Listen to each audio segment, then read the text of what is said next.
तो अखिलेश यादव उतरे, उनके साथ धर्मेंद्र यादव थे, 2-3 सांसद और थे।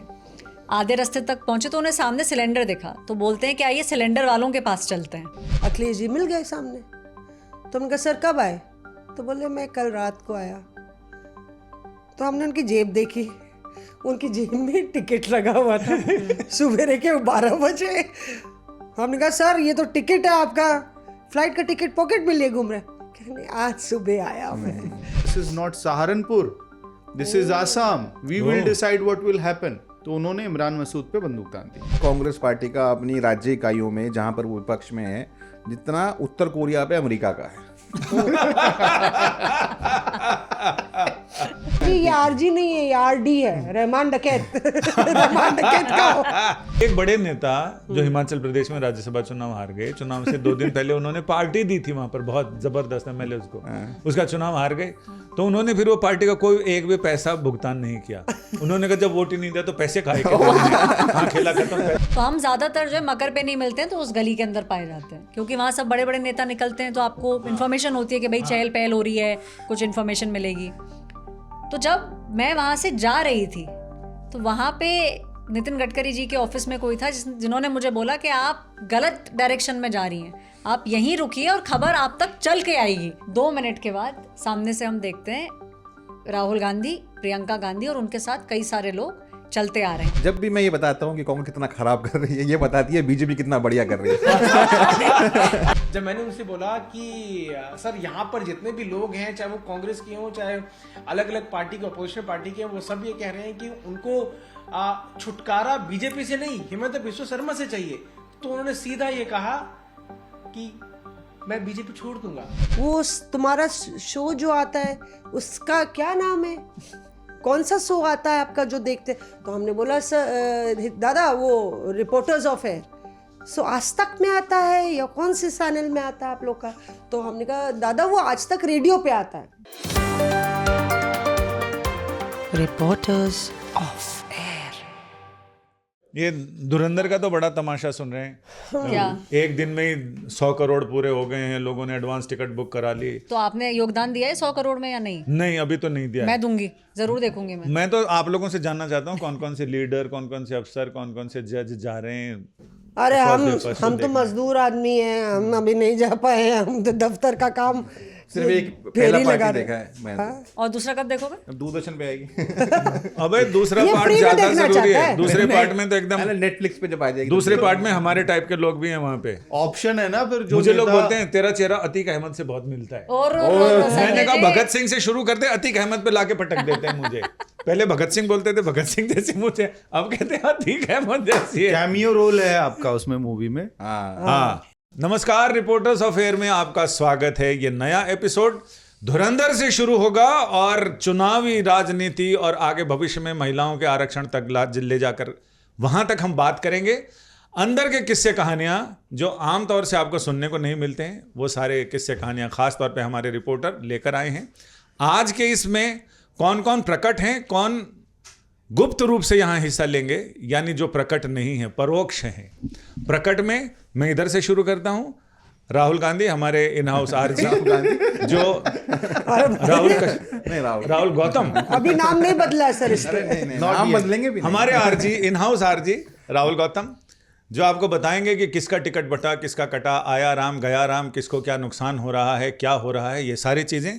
और इधर ऐश्वर्या पालीवाल, जो हमें बताएंगी कि मकर गेट के अलावा भी बहुत सारी चीज़ें होती हैं सियासत में, उसके बारे में बताएंगी कि कैसे खबर चलकर आती है, कैसे खबर दौड़कर आती है और कैसे खबरों के पीछे दौड़ा जाता है।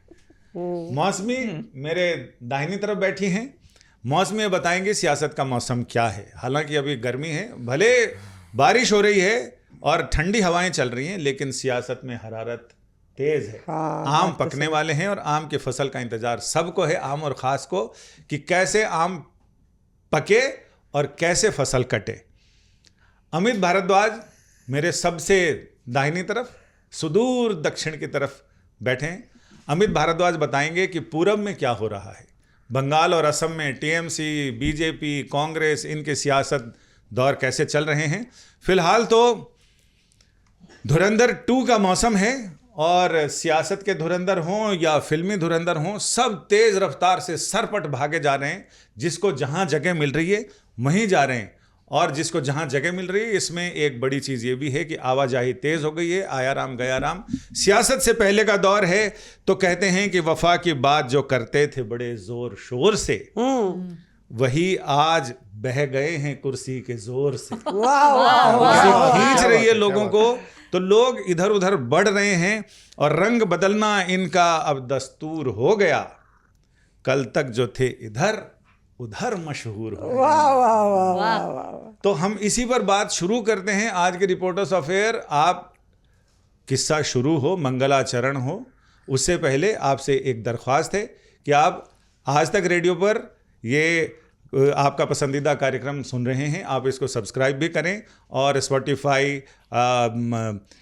और बाकी जितने सारे प्लेटफॉर्म हैं इस पर आप इसको सब्सक्राइब करें, आप इसको लाइक करें, शेयर करें और इसके साथ ही हमें ये भी बताएं, कार्यक्रम के बारे में अपनी राय ज़रूर रखें। तो हम किस्सों का दौर शुरू करते हैं। हमें लगा कि अब हम लोग की बारी नहीं आने वाली है। नहीं, पहले संजय जी टॉस करना भूल गए। पहले दर्शकों की बारी, इसके बाद फिर पहले आमंत्रण उनको दिया जाए। इसके हमें बाद लगा हम अब किस्से मौका कहानियों का आएगा, दौर अब शुरू मौका करें। आएगा, कब मौका आएगा? चलो संजय जी? मौसमी, पहला मौका तुम्हें ही देते हैं। नहीं, मैं तो बस चर्चा कर रही थी कि कैसे हमें नहीं, जो कि बोले हमें- जो बोले सो कुंडी खोले। वाह वाह वाह। देखिए, और ये संजय जी हैं अपने लच्छेदार भाषा से आपको बिल्कुल मनोरंजन प्रदान करने वाले। और हम लोग बात कर रहे थे धुरंधर की, कैसे लगातार, क्योंकि सियासी धुरंधरों की लड़ाई चल रही है राज्यसभा से लेके संजय जी लगातार विधानसभा के चुनावों में। इसलिए जो पत्रकार के, कह लीजिए, हम लोग अपने आप की अपनी पीठ थपथपा देते हैं। पत्रकारिता के जो धुरंधर हैं हम लोग, रिपोर्टर्स अफेयर वाले, हम लोग वीकेंड का शायद इंतज़ार कर रहे हैं कि हम लोग भी धुरंधर जाके देखें। क्योंकि हमने सुना था संसद में कई नेता चर्चा कर रहे थे कि कौन कौन देखने वाला है, और धुरंधर 2 पे भी सियासत मची हुई है जबरदस्त। और उसमें ये भी कह रहे हैं कि कौन कौन देखने वाला है और कौन कौन फिल्म में दिखने वाला है। बहुत सारे ऐसे रोल हैं जो आप उनका मतलब जो यथार्थ के बिल्कुल नजदीक हैं। ये आरजी नहीं, ऐसा ये- फिक्शन जो रियलिटी के बहुत नजदीक संजय है। जी, ये आरजी नहीं है, ये आरडी है, रहमान डकैत। रहमान डकैत का रहमान डकैत आप मुझे बोल रहे हैं, ठीक है, हमजा अली मजारी। नहीं, मैं ये कह रहा था कि आप जो अभी बोला मौसमी जी ने कि बहुत घमासान मचा हुआ है, मेल्टडाउन हो गया। एक रिपोर्टर ने सुप्रिया सेनेट प्रेस कॉन्फ्रेंस कर रही थी कल, तो एक रिपोर्टर ने उनसे सवाल पूछा कि इस फिल्म के बारे में, और बोला कि इस फिल्म में ये दिखाया गया है कि कैसे ये हुआ वो हुआ, तमाम चीज़ों के बारे में उन्होंने जिक्र किया। तो सुप्रिया सेनेट ने उस रिपोर्टर को वापस बोला कि जहाँ तक मेरी जानकारी है, आपकी पेरेंट कंपनी ने ही वो मूवी, जो प्रोडक्शन हाउस है वो सेम उस कंपनी का है। तो काफ़ी लोग कह रहे हैं कि मतलब अपने अपने हैं, कांग्रेस तो कुछ खास ज़्यादा इम्प्रेस्ड नहीं है। उनका तो ये कहना है कि भाई एक फिक्शनल है और उसमें एक छवि गढ़ने की कोशिश की गई है। उसमें नोटबंदी का भी जिक्र है, वैसे अगर देखा उसमें तमाम चीज़ें हैं। कांग्रेस तो फेलियर बताती रही है नोटबंदी को, तो ये तमाम चीज़ें हैं। राजनीति के धुरंधरों की अगर बात करी जाए तो आई थिंक वो तो चुनाव जो चल रहे हैं वहाँ पर तमाम लोग मौजूद हैं ही। तो सिनेमा हॉल में अगर दिख गए तुमको कोई नेता, ऐश्वर्या, तो तुम जाके इंटरव्यू करने लगोगी उनका वहाँ पे। कैसा महसूस हो रहा है आपको पिक्चर देख के? बिल्कुल, देखो सेल्फी स्टिक तो आपको पता है बैग में ही रहती है, तो अगर सिनेमा हॉल में हमें कोई नेता दिख गया तो हम तो फर्स्ट रिएक्शन वही ले लेंगे कि आपको लगी कैसी पिक्चर। नहीं, लेकिन देखो रिएक्शन उस पर भी डिपेंड करता है कि वो कौन सी पार्टी से हैं, क्योंकि हो सकता है कि एक तरफ की पार्टी वाले लोग बहुत खुश हों, थोड़ा तालियां बजा रहे हो, लेकिन दूसरी तरफ की पार्टी वाले लोग उतना खुश ना हो। लेकिन रिएक्शन तो रिएक्शन तो हम किसी दोनों का ही लेंगे, तो चाहे reaction वो तो ले खुश हो लेंगे। चाहे कई बार उल्टा हो जाता है वैसे। क्या मेरे साथ हुआ था। क्या। अब आप कह रहे हैं कि सेल्फी स्टिक निकालेंगे, देखेंगे, नेता है तो इंटरव्यू कर लेंगे। एक बार मैं गया था लेट नाइट पिक्चर देखने के लिए, तो बड़े वरिष्ठ नेता हैं बीजेपी के, वो मुझे किसी पार्टी में मिले, कह रहे हैं अरे हमने तो आपको देखा था वहाँ। और उसके बाद जो है काफ़ी सारे जोक क्रैक हुए। तो हो सकता है अदर वे अराउंड ही हो जाए कि कोई फ़ोन निकाल के आपसे पूछे अरे ऐश्वर्या जी आप यहाँ। लेकिन मैं संडे को जा रहा हूँ।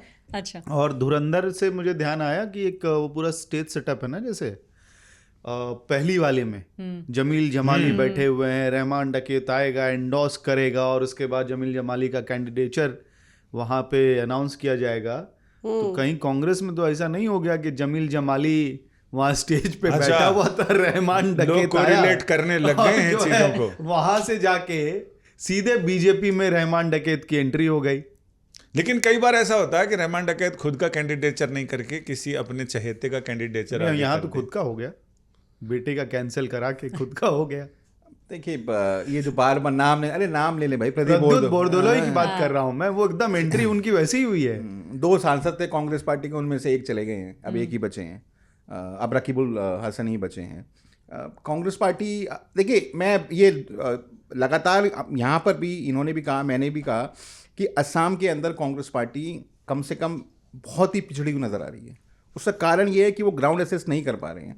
जब रिपुन बोरा जा रहे थे तब भी ये लोग, मतलब भूपेन बोरा तमाम जो लोग हैं उनके घर पहुंच गए, कैमरे वैमरे पूरे तमाम लोग, उसके बाद भी वो चले गए। आप प्रद्युत बॉलर के घर पे भी आप लोग चले गए तमाम लोगों को लेकर, फिर भी वो लोग, आप ग्राउंड एसेस क्यों नहीं कर पा रहे हैं? आप रीडिंग क्यों नहीं है आपकी अच्छी? आपको मालूम होना चाहिए अगर ये व्यक्ति अगर जाना चाह रहा है तो अब रुकेगा नहीं, जाएगा तो जाने दीजिए। आप जाते हैं, एम्बैरेस होकर वापस आते हैं। अच्छा, ये तमाम चीज़ें अब जाहिर है ये रिफ्लेक्ट कर रही हैं प्रियंका गांधी के ऊपर भी। भाई सबसे बड़ी नेत्री तो वही हैं, तो उनके रहते ये तमाम चीज़ें घट रही हैं। हमें बताया गया है कि she is not very happy with the election management, और आला कमान भी कोई बहुत ज़्यादा खुश नहीं है जो चीज़ें चल रही हैं। उनका साफ तौर पर ये कहना है कि आप सोचिए, वोटिंग है अगले महीने, क्या नैरेटिव है कांग्रेस पार्टी का? कितनी नौकरी बनी, कितने अस्पताल बने, ये इस पर कोई सवाल हो रहा है? नहीं। रोज़ सुबह उठते हैं एक फला कांग्रेस से चला गया बीजेपी के अंदर। तो आप देखिए ना, ये कांग्रेस बहुत विकट स्थिति के अंदर है, असम के अंदर ज़्यादा उम्मीदें बची नहीं है। मैं इसमें संजय जी, मैं पिक्चर पे वापस आ जाती हूँ कि फिर उसके बाद हम लोग इलेक्शन पे जाएंगे। ये लोग जल्दी खिसक गए उस तरफ। हम पिक्चर की बात कर रहे हैं। पहले तो आपको ये बताएं कि हम लोग कभी कभी जो सेल्फी वाली बात ये लोग कर रहे थे, तो मुझे याद आ रहा है, क्योंकि आयाराम गयाराम नेताओं की भी बात हो रही हूँ मैं, एक बहुत ही पॉश हॉल है, कौन सा चाणक्यपुरी में है वो, बिल्कुल जो हॉल है बिल्कुल 5 स्टार 7 स्टार है, बढ़िया बढ़िया लाइटें लगी हुई हैं और काफ़ी महंगा हॉल है। वो मॉल भी काफ़ी महंगा है, मतलब वहाँ पे अगर आप जाएं तो आपकी पूरी तनख्वाह एक चीज़ खरीदने में लग सकती है, ऐसे उससे ज़्यादा ही लगेगा। चाणक्य, हाँ चाणक्य मॉल, तो उसे 2-3 पहले चाणक्य सिनेमा था, मतलब तनख्वाह जा चुकी है मेरी एक बारी जब इन्होंने बोला। नहीं तो इनकी एक बार गई है, तो मेरे जैसों की तो दो बार 3 बार में निकल जाएगी। लेकिन वो खुशकिस्मत कौन थे जिस पर तुमने पूरी तनख्वाह लुटा दी? पुरानी चलो 5 कैमरे चल रहे हैं, 5 कैमरे, ठीक है। कौन था नहीं है, कौन थी है, इसलिए बता नहीं रहे। आप आइए, आप फिल्म पर आइए। तो हमने अटेम्प्ट नहीं किया वहाँ उनकी वो शॉप्स पे जाने का, लेकिन हम वहाँ पे 5वें फ्लोर पे जो सिनेमा हॉल है वहाँ गए थे। शायद आमिर खान की पिक्चर थी, अभी हाल ही की बात है। तो हमारे एक धुरंधर कैमरामैन है, वो भी हमारे साथ थे। तो सारे लोग बोले आमिर खान के लिए आए, आमिर खान। हालांकि मुझे आमिर खान अच्छे लगते थे पुराने दौर के, जब वो बहुत अच्छी फिल्में भी करते थे। अभी तो ज़्यादा देखती नहीं हूँ मैं पिक्चरें, लेकिन मैंने कहा नहीं, मैं आमिर खान के लिए नहीं आई हूँ। वहाँ पे आने वाले थे शशि थरूर साहब। तो शशि थरूर साहब आने वाले थे उस दिन। उस बारी ये सब चल रहा था, पूरा ऑपरेशन सिंदूर को लेके बवाल। तो हम लोग भी मौका ढूंढ रहे थे कि एक उनकी जो है बाइट हो जाए या एक्सक्लूसिव टिक टैक हो जाए। शशि साहब आए, उनके साथ कुछ पत्रकार भी थे। उस पत्रकारों की फेहरिस्त में मेरा नाम तो था नहीं, मतलब कुछ स्पेशल इनवाइटीज थे जिनको उन्होंने बुलाया था पिक्चर देखने के लिए। जैसे गेस्ट होते हैं ना, चीफ गेस्ट आप बुलाते हैं, तो कई कंपनी फिल्म वाले बुलवाते हैं एमिनेंट पर्सनालिटीज़ को। तो दिल्ली थरूर साहब आए, तो मतलब कहीं नज़र नहीं आ रहे थे थरूर साहब, शायद तिरुवनंतपुरम से उसी दिन आए थे। तो हमें लगा अब मौका है। थरूर साहब आए, उन्होंने पिक्चर ये है, पिक्चर वो है, पिक्चर वो, बट सर, और तब तक थरूर साहब अंदर चले गए पिक्चर में।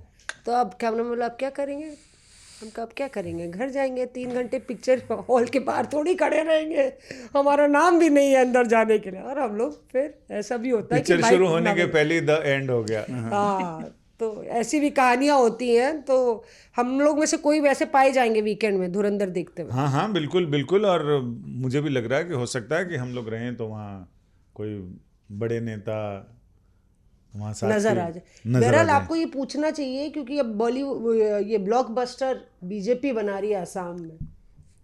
हाँ एक भी धुरंधर कांग्रेस में नहीं रह जाएगा, ऐसा तो हेमंता कह रहे हैं। ये क्या स्थिति है कि कांग्रेस से ही ज्यादा लोग जा रहे हैं क्या? बाकी और जगह से तो आ नहीं रही है खबरें ज्यादा। तो उसका रीज़न ये है ना कि बीजेपी बहुत कॉन्फिडेंट है, असम में बहुत अच्छा करेगी।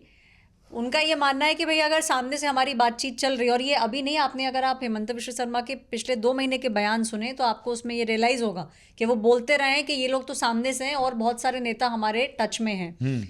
तो ये सीसी जो थी, जो बीजेपी की सीसी थी, जिसमें फाइनल सिलेक्शन होता है कि भाई कौन सी सीट पे कौन कैंडिडेट होगा, असम की सीसी थी, जिसकी वजह से हेमंत बिश्व शर्मा दिल्ली आए हुए थे। इसीलिए आपने देखा कि जो ज्वाइनिंग हुई है, पहले थोड़ा सा ऐसा लग रहा था कि शायद असम में ज्वाइनिंग होगी, वो ज्वाइनिंग दिल्ली में कराई गई क्योंकि वो दिल्ली में थे। और फिर मीटिंग एचएम के साथ जो फिक्स हुई थी, होम मिनिस्टर अमित शाह के साथ, जो पार्लियामेंट में होनी थी, वो ज्वाइनिंग के कुछ घंटे बाद थी। तो हमें दोनों लोग जो है, हेमंत बिश्व शर्मा जी भी और जो जिन्होंने ज्वाइन किया है, वो दोनों लोग पार्लियामेंट के अंदर दिखे थे। और उनका एक ये साफ बात है कि भाई वहाँ पे लोगों को फ्रस्ट्रेशन हो रहा है, बीजेपी का ये कहना है। तो कॉल्स जो आती हैं, जो लोग ज्वाइन करना चाहते हैं वो सामने से करते हैं, और बीजेपी भी देखिए भांप रही है, भाई जितनी ज़्यादा मेजोरिटी होगी उतना बढ़िया है। तो उनका ये कहना है कि अगर सामने लोग फ्रस्ट्रेटेड है, हमारे पास आना चाहते हैं, तो हम मना क्यों करें? अगर वाइबल कैंडिडेट है, जीतने वाला कैंडिडेट है और बीजेपी को आगे मदद करेगा, ये रीज़न है कि जब बातचीत शुरू हुई तो हेमंत बिश्व शर्मा ने थोड़ा सा पुश किया पार्टी को कि भाई ये कैंडिडेट है जिनको हमें लेना चाहिए। जो मुझे समझ आता है मौसमी, जब बात हुई थी, जब प्रद्योत बाहर निकले थे, तो उन्होंने ये कहा कि फ्रस्ट्रेशन, ये एक वर्ड घर पे भी बोला था जब ज्वाइनिंग हो रही थी, और जब वो संसद के अंदर घूम रहे थे हेमंत बिश्व शर्मा के साथ, तो अब जब हम लोगों ने उनको थोड़ा सा रोका कैंटीन के बाहर, तो उन्होंने 2-3 बातें बोली। एक बात उन्होंने बोली कि फ्रस्ट्रेशन हो रहा था, दूसरा उन्होंने ये बोला कि भाई वो केसी वेणुगोपाल को रीच आउट कर रहे थे जनवरी से मार्च, 3 महीने लगातार वो रीच आउट करने की कोशिश कर रहे थे, उनको कोई जवाब नहीं मिला। उनका ये भी कहना था कि वो दिल्ली भी आए हैं, केसी वेणुगोपाल के घर भी आए हैं, और घर के बाहर से भी उन्होंने कॉल किया।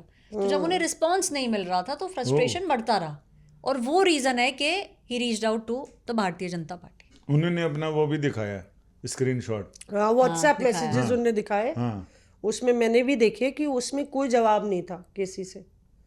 लेकिन उसके इधर पीछे की कहानी ये है कि बड़ा इंटरेस्टिंग है, जो ऐश्वर्या बाहर का बता रही है।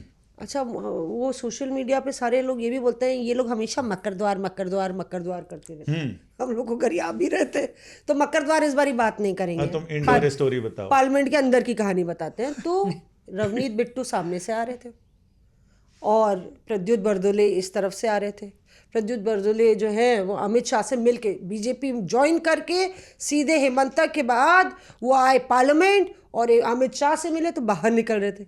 तो दोनों ने एक दूसरे को देखा, और ऐसे तो जब अलग खेमे में होते तो उस तरीके से मिलते। जैसे ही दोनों आमने सामने थे, बोले आए, और रवनीत बिट्टू ने प्रद्युत बरदोले साहब को गले लगा लिया, और प्रद्युत बरदोले साहब बोले now I will be also called a traitor.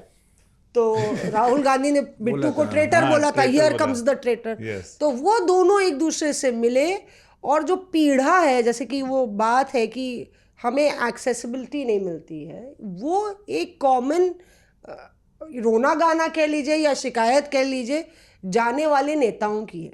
लेकिन उसके पीछे की कहानी ये भी है कि कांग्रेस के नेताओं का कहना है कि ये सारा खेल ईडी और सीबीआई का, कि जिसको अपना शीश महल बचाना है वो उस खेमे में पार कर रहा है। वरना ऐसी क्या मजबूरी है कि प्रद्युत बरदोले, जिनको लहारी घाट एक जगह है जहाँ से जो सिटिंग एमएलए थे, वो नहीं चाहते थे प्रद्युत साहब कि वो चुनाव लड़े। अब संजय जी जब वो नहीं चाहते थे चुनाव लड़े, मुझे एक नेता ने बोला तो आप क्या करेंगे? उनको लेके मैं प्रियंका गांधी के पास गया, वो भंवर जितेंद्र सिंह से मिले, वो केसी से नहीं मिले, वो व्हाट्सएप मैसेज उनने दिखाया, पर वो प्रियंका गांधी से मिले वो उन्होंने नहीं बताया। वो प्रियंका गांधी से मिले, भंवर जितेंद्र सिंह से मिले, बोलते उसके बाद 4:30 बजे ईसी होनी है कांग्रेस पार्टी की, उस सीट पर चर्चा होनी है। वो सीट जिसमें आपको 1,35,000 वोट लोकसभा चुनाव में मिले, उस विधायक ने आपको दिलाए, उसका आप विरोध कर रहे हैं। तो वेट करेंगे ना 4:30 बजे का, सुबह सुबह आप हेमंता के साथ पार्टी ज्वाइन कर लेते। यानी कि आपको कांग्रेस की सीईसी का इंतजार नहीं था। तो इन दो डॉक्टरों की दवा पे भरोसा नहीं था, नुस्खा क्या नहीं, लिखेंगे? उनको इंतजार, वो कह रहे हैं कि इनको इंतजार था बीजेपी की सीईसी का, कि मैं दिसपुर से चुनाव लड़ूं बीजेपी के टिकट पे। तो उनका और राहुल गांधी ने जो सीईसी की मीटिंग हुई 4:30 बजे, उसी दिन जिस दिन प्रद्योत बरदोले संसद में घूम रहे थे, तो राहुल गांधी ने जब सीईसी की बैठक में टिकट्स फाइनलाइज हो रहे थे, तो राहुल गांधी ने बोला he had made up his mind, ये बाकी चीज़ें सब बहाना। एक नेता ने बोला कि राहुल गांधी, हमने कहा चर्चा हुई, इतनी चर्चा तो नहीं हुई, पर राहुल गांधी ने 2 लाइन बोली, he had made up his mind before hand, ये सारी चीज़ें तो बाकी बहाना। इसमें 2 बड़ी इंटरेस्टिंग कहानियां मुझे ध्यान आ रही हैं। एक कि जिस व्यक्ति का नाम सबसे ज़्यादा इस पूरे खेल में उछला है, इमरान मसूद, तो जिस दिन इनकी बीजेपी में ज्वाइनिंग हुई है प्रद्युत जी की, उसके एक दिन पहले पार्लियामेंट के अंदर 1-to-1 बहस हुई है इमरान मसूद और प्रद्युत बरदोले की। अच्छा। और उसमें उन्होंने, प्रद्युत बरदोले ने इमरान मसूद को कहा, this is not Saharanpur, this is Assam, we will decide what will happen. Tickets को लेके बाकी जो बहस थे, आइडियोलॉजिकल डिफरेंसेस जिसकी बात हो रही है, तो बाकायदा 1-to-1 हो गया। यानी कि जो विलन इस चैप्टर में बनने वाला था, उसको पहले से एहसास हो गया था कि अगले 24 घंटे में किस तरह से टीवी स्क्रीन पे बड़ा बड़ा चेहरा लगा के उनका चेहरा दिखाया जाएगा। ये तो मुझे बहुत रिलायबल सोर्स से बात बताई गई, नंबर 1। नंबर 2 कहानी, अब इसके आगे की कहानी सुनिए। आप जो सीईसी वाली बात कह रही हैं, प्रद्युत बरदोले ने अपना मन बना लिया था, ये सच्चाई है। कैसे? जब वहाँ पे असम कांग्रेस के वाइस प्रेसिडेंट जो तालुकदार हैं, जो उनके साथ ज्वाइन कर रहे थे, नवज्योति तालुकदार, वो पहुंचे, तो उन्होंने इमरान मसूद पे बंदूक तान दी। उसके बाद वो ऊपर चले गए। ऊपर पहुंच गए तो मैंने फिर, अब रिपोर्टर हैं तो हम लोग ऊपर जाएंगे, अब 4 लोगों को ढूंढेंगे क्या है। तो कहानी निकल के ये सामने आई कि पहले ही प्रद्युत बरदोले की टीम तैयार थी इस पूरे चैप्टर के होने के लिए। और यही नहीं, उन्होंने ये भी कहा कि हम तो वेट कर रहे थे, हमने टिकट जो लिस्ट आने वाली थी बीजेपी लिस्ट आने वाली थी, तो हमारा पहला था कि जो लिस्ट आने वाली है बीजेपी की, वो पहले डिले हो जाए। दिल्ली, इसलिए लिस्ट को डिले करवाया गया। उसके बाद अगले दिन एक रात पहले प्रद्युत बरदोले की मीटिंग हो गई हिमंता बिस्वा शर्मा से, असम के मुख्यमंत्री से। गृह मंत्री जी से उनकी मुलाकात नहीं हो पाई थी, ना डायरेक्ट जो होना था कॉन्वर्सेशन वो नहीं हुआ था। प्लस वो खुद चुनाव लड़ेंगे, सीट ये भी क्लियर हो गया था उस ज्वाइनिंग के पहले ही। तो made up his mind, made up the seat, सब कुछ क्लियर हो गया। उसके बाद अगले दिन सुबह जो हुआ वो सब हमारे सामने, स्क्रीन के सामने था। तो तुरंत निकले वहां से, ज्वाइनिंग हुई। ज्वाइनिंग के बाद पार्लियामेंट आप लोगों के पास पहुंच गए, हैंडओवर हो गया बेटन, और उसके बाद तो लिस्ट में वो वही सीट है जिसकी चर्चा हो रही थी। अमित ये नहीं बता रहे कि ये बाहर खड़े हुए थे, कहाँ खड़े हुए थे ये तो बताओ। मैं तो उनके घर के बाहर खड़ा था।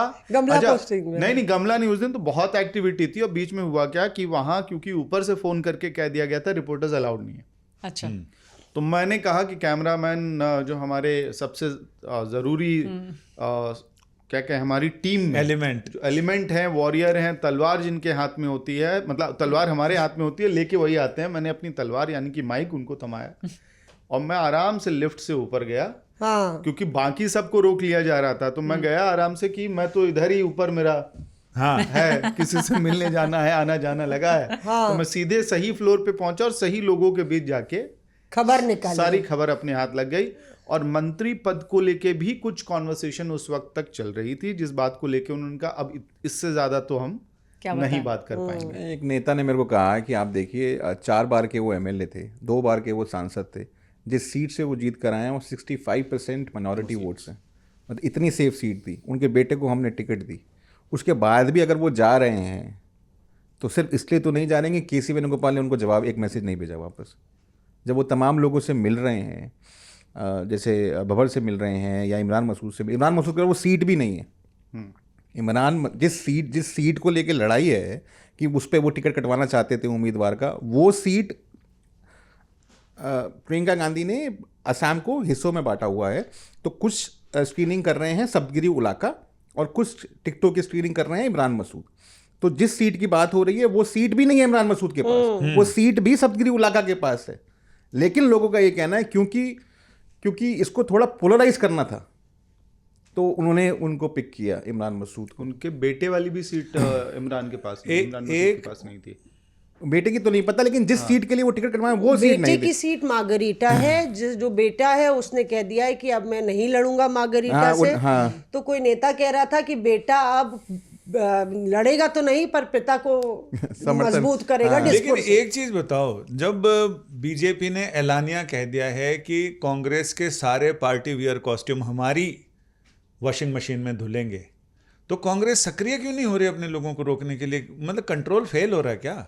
इतना ही कंट्रोल है कांग्रेस पार्टी का अपनी राज्य इकाइयों में, जहां पर वो विपक्ष में है, जितना उत्तर कोरिया पे अमेरिका का है।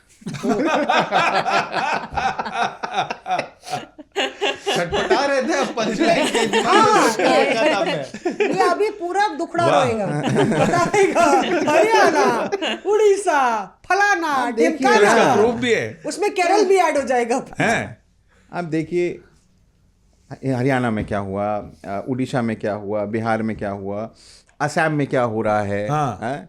केरला में क्या हो रहा है। आप देखिए ना, कुछ खास वो नहीं है, वो सब अपने, ऐसा लगता है कि वो बिल्कुल स्वतः ही काम करते हैं या ऑटो पायलट मोड में है, या जो भी शब्द इस्तेमाल करना चाहे। क्योंकि आप देखिए कांग्रेस पार्टी गठबंधन में है आरजेडी के साथ में बिहार के अंदर। कृष्णा अल्लावरू वहां जाते ही नहीं है जिस दिन वोटिंग होती है, राज्यसभा चुनाव में। जिस दिन राज्यसभा वोटिंग है। ये सीरियसनेस दिखाता है आपकी। आप उसके पीछे कारण है राहुल। कारण ये है कि वो तेजस्वी यादव से बात नहीं कर रहे थे। नहीं, ये कारण नहीं है। क्या? उसके पीछे मुझे किसी ने बताया कि वहां पे राजेश राम को भी क्लू नहीं था। बिल्कुल क्लू नहीं था। उनको बोला गया कि आप इस चुनाव से अलग रहिए। और मुझे ये बताया गया कि अखिलेश प्रसाद सिंह को दारोमदार दिया गया। अच्छा। कि आप राज्यसभा का चुनाव में देखेंगे पूरा कुनबा। अब जिसको जाने वाले को कौन रोक सकता है? मतलब जाने वाले को कौन रोक सकता है? मैंने पार्लियामेंट में, संसद में जिस दिन चुनाव हारी कांग्रेस, दूसरे दिन सुबह अखिलेश जी मिल गए सामने। तो हमने कहा सर कब आए? तो बोले मैं कल रात को आया। तो हमने उनकी जेब देखी, उनकी जेब में टिकट लगा हुआ था सुबह के 12 बजे। हमने कहा सर ये तो टिकट है आपका, फ्लाइट का टिकट पॉकेट में लिए घूम रहे। कह रहे आज सुबह आया मैं। तो मतलब उनको भाई बिहार में 6 में से 3 ही आप 6 विधायक थे कांग्रेस। आप सोचिए एमआईएम जो आपका जो आपके महागठबंधन का पार्ट भी नहीं है, उसके 5 लोग आ गए। आप समझ रहे हैं ना मैं क्या करने की कोशिश कर रहा हूँ? कांग्रेस पार्टी का क्या कंट्रोल है फिर? तुम बात कर रहे थे ना कि कंट्रोल नहीं है उसका विज़वी। कई लोग ऐसे बोलते हैं कि भाई बीजेपी सबको ले लेती है, वॉशिंग मशीन की बात आपने बोली, लेकिन इसमें सच्चाई ये है कि अगर आप मैनेजमेंट देखोगे ना तो आप भी हक्के बक्के रह जाओगे। जिस दिन राज्यसभा का इलेक्शन था उस दिन पीयूष गोयल जी को जिम्मेदारी दी गई थी कि भाई आप राज्यसभा इलेक्शंस देखेंगे। तो उनका जो ऑफिस भी था और वो खुद भी पर्सनली शाम तक, जब तक सारी स्टेट्स की वोटिंग नहीं पूरी हुई थी, वो लगातार फ़ोन पे थे। वो ये मॉनिटर कर रहे थे कि भाई हमें यहाँ इस स्टेट में इतने वोट्स मिले, उस स्टेट में उतने वोट्स मिले। तो जो उनके दिमाग में कैलकुलेशन था उसको वो फिट बैठा रहे थे कि भाई हमने इतने इतने बोले थे, क्या हमें इतने मिले या नहीं मिले। तो ये कहना कि फ्लूक है, क्योंकि अब आप देखोगे तो एनडीए मेजॉरिटी में है राज्यसभा में, 141 सीट्स हैं उनके पास, और बीजेपी को लगता है कि अगले 2-3 स्टेट इलेक्शंस होंगे वो खुद मेजॉरिटी में आ जाएगी राज्यसभा 7 सीटों का ही अंतर रह गया बस, अब तो बहुमत से। इसमें संजय जी एक और चीज़ है कि जो ऐश्वर्या बता रही है, आप ये देखिए कि बिहार में नीतीश कुमार को 2 वोट्स एक्स्ट्रा मिले और नितिन नबीन को 2 वोट्स एक्स्ट्रा मिले। बाकी बीजेपी कैंडिडेट्स को 1-1 वोट एक्स्ट्रा मिला। और जो पांचवा कैंडिडेट जीता उसको सेकंड प्लानिंग इतनी थी कि मैं एक नेता से बात कर रही थी कि ये डिसाइड हो रखा था कि उसको सभी लोग सेकंड प्रेफरेंस मार्क करेंगे। तो अगर फर्स्ट प्रेफरेंस में जीतता नहीं है अपोनेंट का कैंडिडेट, उनके पास एक ही कैंडिडेट तो था, सेकंड में वो महागठबंधन तो सेकंड प्रेफरेंस मार्क ही नहीं कर सकता था। तो एनडीए ने इंश्योर किया जो हमारा 5वां कैंडिडेट है, कोई किसी और कैंडिडेट को सेकंड प्रेफरेंस मार्क नहीं करेगा। 5वें कैंडिडेट को सेकंड प्रेफरेंस सारे एनडीए के एमएलए मार्क करेंगे ताकि सेकंड प्रेफरेंस में वो कैंडिडेट जीत जाए। और ये भी डिसाइड हुआ कि नितिन नबीन और नीतीश कुमार तो 2-2 वोट से जीतेंगे, लेकिन उपेंद्र कुशवाहा और बाकी कैंडिडेट 1 वोट से जीतेंगे, क्योंकि उनका लेवल अलग है। तो इतनी तो प्लानिंग है माइक्रो मैनेजमेंट में। जब भी मैं ये बताता हूँ कि कांग्रेस कितना खराब कर रही है, ये बताती है बीजेपी कितना बढ़िया कर रही है। अरे लेकिन ये क्योंकि राहुल ये आंखों देखी बात है, ये मैं कहीं सुनी एक तो कहानी मतलब नहीं सुना रही हूँ, ये बीजेपी पार्लियामेंट में में आंखों लगता देखी है बात कि है। सिर्फ मॉनिटरिंग ही हो रही है, हाँ राज्यसभा चुनावों की, किसी कहीं असेंबली चुनाव की, मतलब वो मैन टू मैन मार्किंग तो अच्छी मुद्दा करते सिर्फ हैं। राहुल, मुद्दा सिर्फ मॉनिटरिंग का है। एक जगह मॉनिटरिंग का मॉनिटरिंग है। पूरी है, एक जगह मॉनिटरिंग पे हाथ कम ढीला है, है। कम है। नहीं, हाँ। उसमें एक चीज मॉनिटरी और मॉनिटरिंग मॉनिटरिंग एक जगह पर बड़ी अच्छी हुई वैसे। आपने वो तस्वीर देखी है हुड्डा साहब की? हाँ हुड्डा का पैरा करके एक तस्वीर, हरियाणा के अंदर पिछले 3 बार से मैं हरियाणा को राज्यसभा चुनावों को राजनीतिक कब्रिस्तान बोलता हूँ। हैं? कांग्रेस राजन? के लिए। जो जाता है हाल देखो, आर के आनंद गए, अजय माकन साहब गए, और आप ये जो बहुत साहब हैं ये 1 वोट से जीते हैं। 37 वोट थे संजय जी कांग्रेस के पास, 28 वोट मिले हैं कांग्रेस पार्टी को। 9 वोट कांग्रेस पार्टी के मतलब या तो खराब हो गए या क्रॉस वोट हो गए। और मैं एक नेता से बात कर रहा था, 9 नहीं, उससे भी ज्यादा ना, कितना हुआ? एब्सेंट भी थे क्या कोई? 9 वोट। एक नेता से मैं बात कर रहा था तो उन्होंने मुझे कहा कि अब सोशल मीडिया पे पूरा चल रहा है कि किसने हरवाया, गद्दार कौन, ये वो। तो एक व्यक्ति ने मुझे बताया, कांग्रेस के नेता ने, उसने कहा कि जब विधायक दल का नेता चुनने की बात होती है तब सारे विधायक हुड्डा साहब के हो जाते हैं। उनका कैंप यही क्लेम करता है ना कि भाई सारे विधायक हमारे हुड्डा साहब के पास हैं, और फला नेता के पास तो 1 हैं या फला नेता के पास तो 2 ही विधायक हैं। अब जब क्रॉस वोट हो गए हैं, अब जब वोट इनवैलिड हो गए हैं, अब वो विधायक किसके हैं? सामने वालों के। यही हो रहा है ना। मीठा मीठा गप गप, कड़वा कड़वा थू भाई या तो पहली वाली स्टेटमेंट सही है या ये स्टेटमेंट सही है। अच्छा, मुझे एक नेता ने ये भी बताया कि जो कुमारी शैलजा हैं, जो बाकी जो 4 नाम सामने आए जिन्होंने क्रॉस वोट किया है, उनका नाम शैली चौधरी, अंजू और रेनू बाला, और 2 लोगों का नाम है मोहम्मद इलियास और मोहम्मद इजराइल। आप संजय जी उनकी प्रोफाइल देखिए एक बारी, फेसबुक पे जाइए, कोई भी जाके देखिए, 5 मिनट का R&D करिए। 1-2 विधायकों ने सिर्फ शैलजा जी के साथ तस्वीर है उनके, उसमें मेरे को हुड्डा साहब की फोटो ही नहीं दिखी, और इन वालों के पास सिर्फ हुड्डा साहब की तस्वीर है, यहाँ शैलजा की तस्वीर ही नहीं है। तो ये कहने का मतलब है कि जो राज्यसभा चुनाव हरियाणा का होता है उस पर लगातार ये मांग की जा रही है कि भाई आप एक्शन लीजिए, एक्शन लीजिए, एक्शन लीजिए। उड़ीसा में आपने बाहर खड़ा किया 3 विधायकों को, सस्पेंड कर दिया आपने, सौफिया फिरदौस को, रमेश जैना को। यहाँ पर आपने अभी नोटिस दिया है, शो कॉज नोटिस, उसके बाद कहा जा रहा है सस्पेंशन की कार्रवाई होगी। हरियाणा बहुत कॉम्प्लेक्स है, आपने भी देखा। नहीं, आप बिल्कुल राहुल बिल्कुल अंदर की कहानी जो सुना रहे हैं, काफी सही कह रहे हैं। इसमें एक चीज और है कि उनको एक्सपेल किया जाएगा। 5 लोग जिन्होंने क्रॉस वोट किया, 4-5 लोगों ने, उनको भी आइडेंटिफाई कर लिया गया है, और ये संकेत दिए गए थे। दोनों हुड्डा साहब वो पहरेदारी जो कर रहे थे, तो 2 लोग होते हैं, एक एजेंट और एक रिप्लेसमेंट, रिलीवर बीके हरिप्रसाद थे, एजेंट जो है पोलिंग एजेंट हुड्डा थे। तो दोनों में आपस में तालमेल था, कोई क्रॉस वोट करे तो बता देना। हुड्डा साहब बाहर निकले, बोले 3 ने किया, 3 क्रॉस वोट था, और 3 मतलब 3 तो आए नहीं थे, शायद 3 आए नहीं थे, 5 क्रॉस 3 तो एब्सेंट थे। एब्सेंट नहीं था, एब्सेंट नहीं थे, 3 नहीं आए थे ना, और इनवैलिड हुए। 4 वोट कहा जा रहा है, 4 से 5 वोट 4 वोट इनवैलिड है, और 5 कहा जा रहा है क्रॉस वोट के। तो कुछ इस तरीके से, तो उसमें ये बता रहे थे कि पहले की कहानी ये है कि हमने पहले रिपोर्टर्स अफेयर में बताया था कि करमवीर सिंह बोध के बारे में। शैलजा नहीं चाह रही थी कि करमवीर सिंह बोध, एक नेता कह रहे थे कि वो जीते, क्योंकि हुड्डा CLP नेता है, तो हुड्डा का होगा कि कुछ पकड़ ही नहीं। बिल्कुल। और हुड्डा नहीं चाह रहे थे कि करमवीर सिंह बोध जीते, कि यूको आए। और बताया जा रहा है कि भाई शैलजा का खेमा मजबूत हो जाएगा।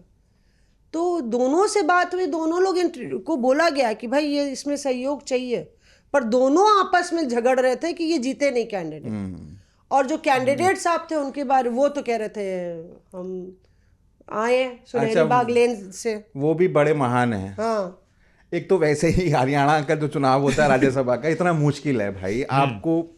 हर बार हरियाणा की वजह से इलेक्शन कमीशन पे हमें रात काली करनी पड़ी। नहीं एक तो हरियाणा का राज्यसभा चुनाव वैसी मुश्किल आपके है। वहीं पे है। हाँ गए थे मुश्किल मैं आप है। लोगों से एक सवाल भी पूछूंगा। मैंने सुना ज्ञानेश कुमार जी उससे पहले ही निकल गए जैसे ही वो आने वाले थे। नहीं एक तो हरियाणा का चुनाव वैसे ही इतना मुश्किल है कि भाई वहां पर कौन आपको वोट देगा, कौन वोट नहीं देगा, कौन क्रॉस वोट कर देगा।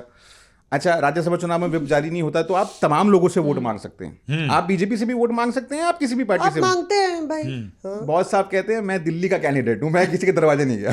अरे भाई अभी रुक जाओ, शांत रहो, अभी लोगों से हाथ जोड़कर तमाम लोगों से वोट मांग लो और जीत जाओ। वो पहले ही मैं दिल्ली का कैंडिडेट हूँ, मैं दिल्ली का कैंडिडेट हूँ।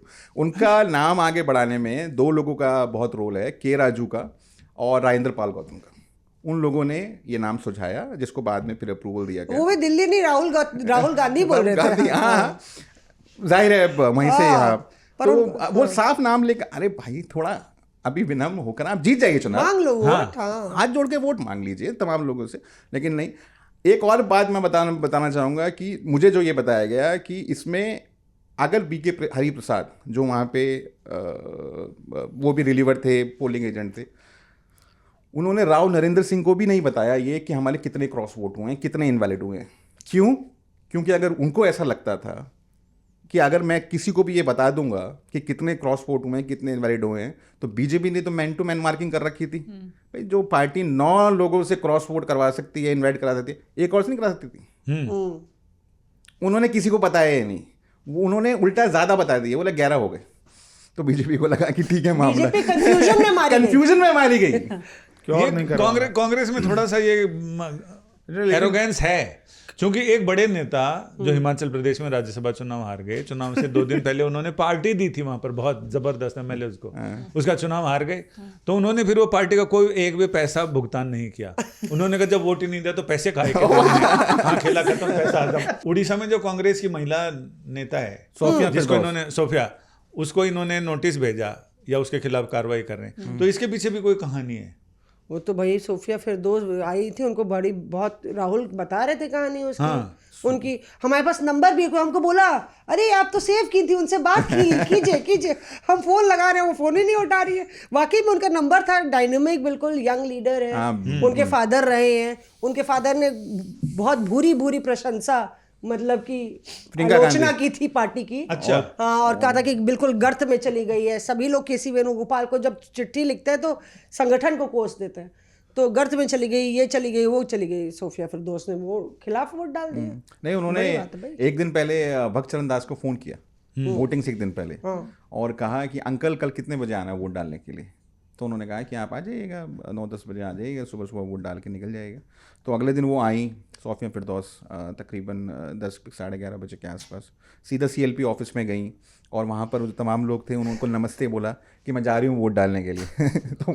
तो जो वहाँ पे जो वो बैठे थे उनको दिखा दिया वोट की, मैंने तो कर दिया वोट। 3 लोगों ने क्रॉस वोट किया है। आप देखिए, रमेश जैना, एक गोमांग हैं और एक सोफिया फिरदौस हैं। सोफिया फिरदौस के पिताश्री को कुछ दिनों पहले ही पार्टी से एक्सपेल किया गया था, तभी से वो लगातार थोड़ा नाराज चल रही थी पार्टी से, और वो 3 दिन से बोल रही थी। और एक और नाम, एक व्यक्ति अगर नहीं होता ना वहां पर तो 6 क्रॉस और वोट होते। अच्छा। हाँ, उसका नाम है सप्तगिरी उलाका। सप्तगिरी उलाका को अजय लल्लू ने रिक्वेस्ट कर पोलिंग वाले दिन काउंट वहां बुलाया और बोला कि आप हमारी हेल्प करिए। सांसद हैं कांग्रेस के, और उन्हीं के लोकसभा क्षेत्र में जो विधानसभा क्षेत्र हैं उनके विधायक, 6 विधायक हैं उनके, 6 विधायक थे। उन्होंने वो तमाम वोट फिर डलवाए। सोचिए क्या हालत होती फिर कांग्रेस पार्टी, फिर ये बोलती। इससे एक बात पता चलती है कि पार्टी लीडरशिप स्टेट में कितनी लड़ाई चल रही है। हरियाणा में लड़ाई है, बिल्कुल। उड़ीसा में सुनने में आ रहा है जबरदस्त लड़ाई है अध्यक्ष और नेतृत्व के बीच में। यहाँ पे आप देखिए केरल में तो तलवारें खिंची हुई हैं। वो मुझे चर्चा हो रही थी, एक इनके सहयोगी अलाय पार्टनर है संसद में, केरल के ऊपर बात हो रही थी कि वहाँ पे तो तू मैं ऐसी लगी हुई है केरल में, जितने चाहे वो एक तो संगठन महासचिव वहीं से सतीशन है, रमेश चिन्नई थला है, सब अपने उम्मीदवारों को लेके वहाँ पे जबरदस्त लड़ाई, और जितने सांसद हैं वो विधायकी लड़ना चाहते हैं। अरे ऑलरेडी एक चिटक गया विधायक, 100 से 99 पे आ गए हैं। बरदोले गए, जीते नहीं तो 99 हो गए। 8-9 सांसद और केरल के चले जाएंगे तो फिर 90 पे आ जाएगी कांग्रेस। चाय का एक दौर चल चुका है, अब हम चलेंगे चाय के बागानों की ओर, यानी असम और केरल के चुनाव की चर्चा करेंगे। लेकिन इस बीच लेते हैं एक ब्रेक, आप और हम जल्दी जल्दी पी लेते हैं चाय। सबसे सेफ और बेस्ट पॉकेट्स कौन से हैं? आप अगर सबसे सेफेस्ट कंट्री चाहते हो तो आप दुबई है। यही वजह है कि वॉर के टाइम पर उनकी एक्चुअल स्टोरीज बाहर नहीं आ रही हैं, क्योंकि उन्हें ऐसा लगता है कि उससे एक फियर क्रिएट होगा, रियल एस्टेट मार्केट थोड़ा डाउन जाएगा। अल्ट्रा लग्जरी रियल एस्टेट जो बिक रहा है, 10 करोड़ का फ्लैट, 5 करोड़ का फ्लैट, 100 करोड़ का फ्लैट, वो सिर्फ ब्लैक मनी वाले खरीद रहे हैं। कमर्शियल होना सिर्फ मंझे हुए इन्वेस्टर की एसेट क्लास है कमर्शियल, क्योंकि chances of going wrong in commercial are the highest. Market में क्या नया चीट प्लान है? आप किसी से भी बात करेंगे जनरल पब्लिक से, वो बोलेगा कि plot is better than a flat for investment, but ऐसा है नहीं। प्लॉट खरीदने के लिए यमुना एक्सप्रेस पे अच्छी जगह है कि आप लेके उसे 5 साल के लिए भूल जाओ, वहां पे प्राइसेस बढ़े।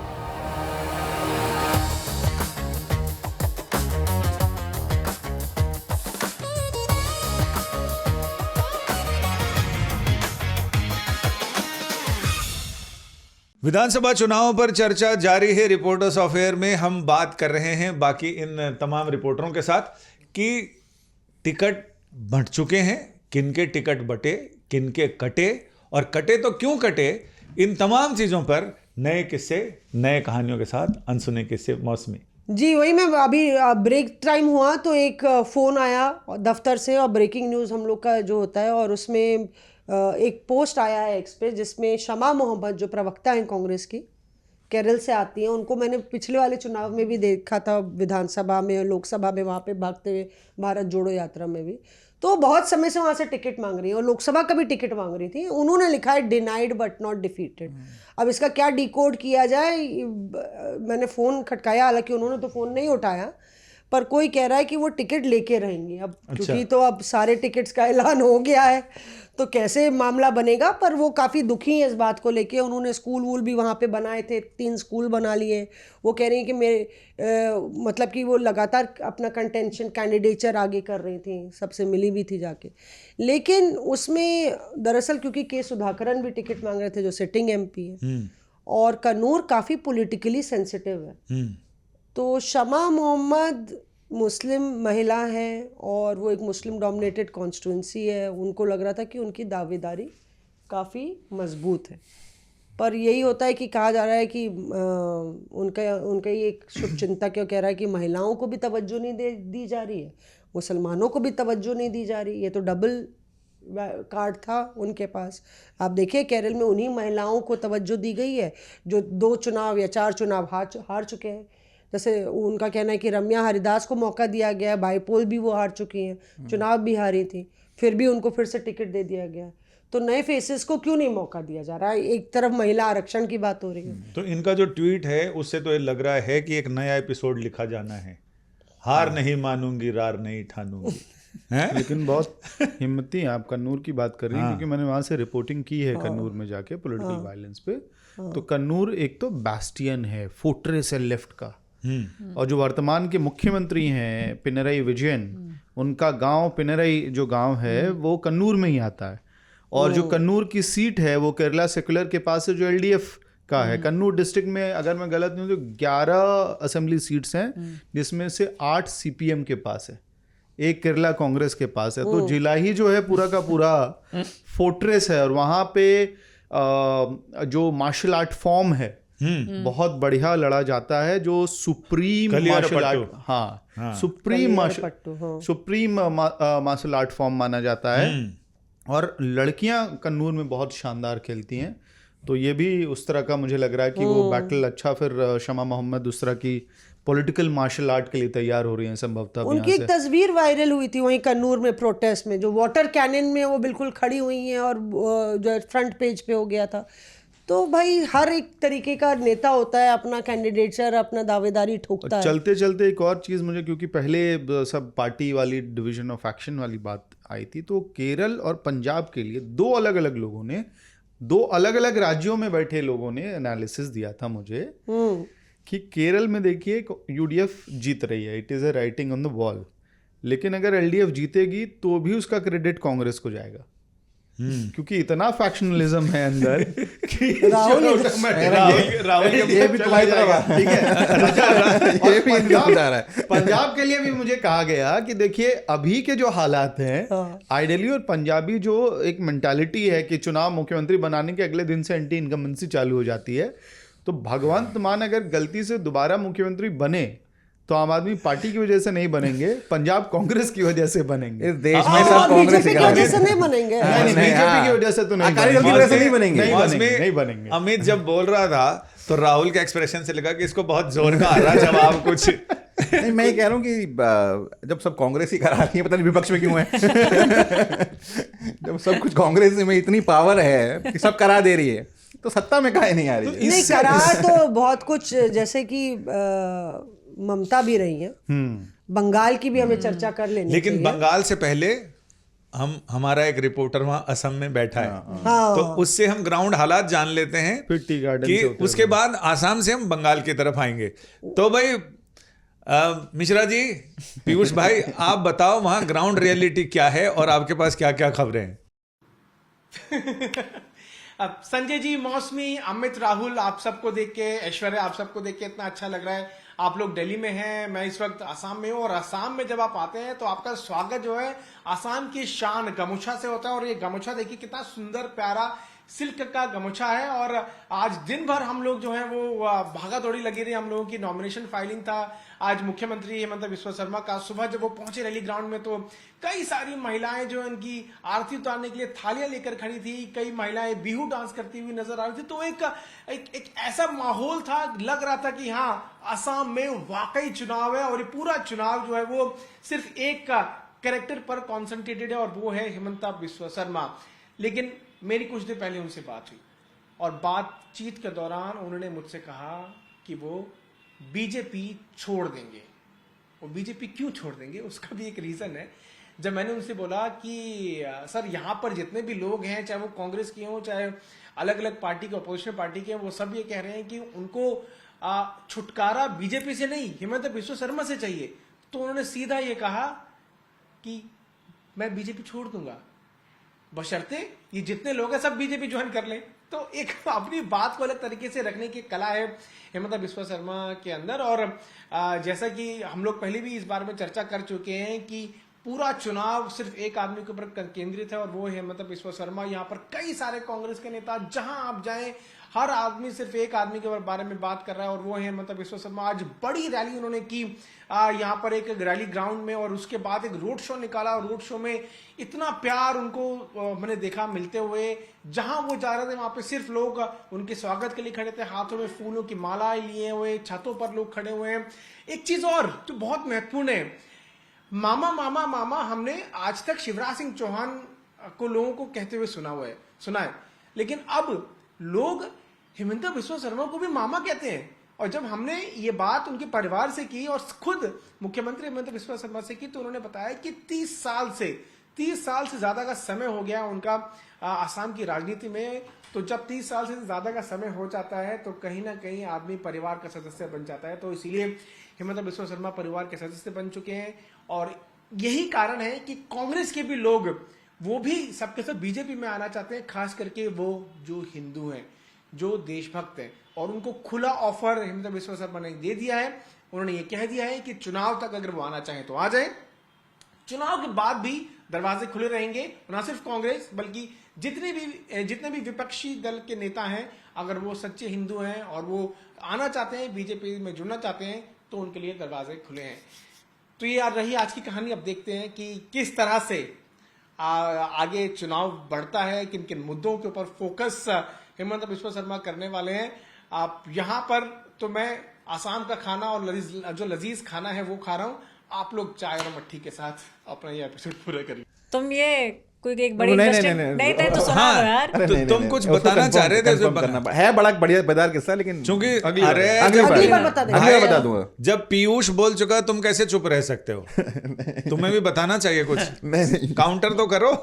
संजय जी, ये आज पहना है कपड़ा काली सदरी और बगल में ये काली सदरी, तो आज ये लोग ट्विनिंग कर रहे हैं। दोनों लोग मिल के पीयूष को कहीं घेरेंगे। ट्विनिंग नहीं हो नहीं रही है हमारी, ये अलग चुनाव लड़ रहा है बेचारा। मतलब इसकी तो पार्टी। अच्छा ये बताओ कि बंगाल में जो टिकटें बटी हैं तो कटने से ज्यादा बटने की चर्चा है कि कैसे कैसे लोग कैसों को दिया है, ऐसों वैसों को दिया है, थोड़ी सी तो लिफ्ट करा दे। तो इसके भी किस्से हैं ना? हाँ नहीं, किस्से तो हैं, बहुत ज़बरदस्त किस्से हैं, और इनफैक्ट इस पे चर्चा होनी चाहिए क्योंकि अब वुमेन रिजर्वेशन वाला आने वाला है।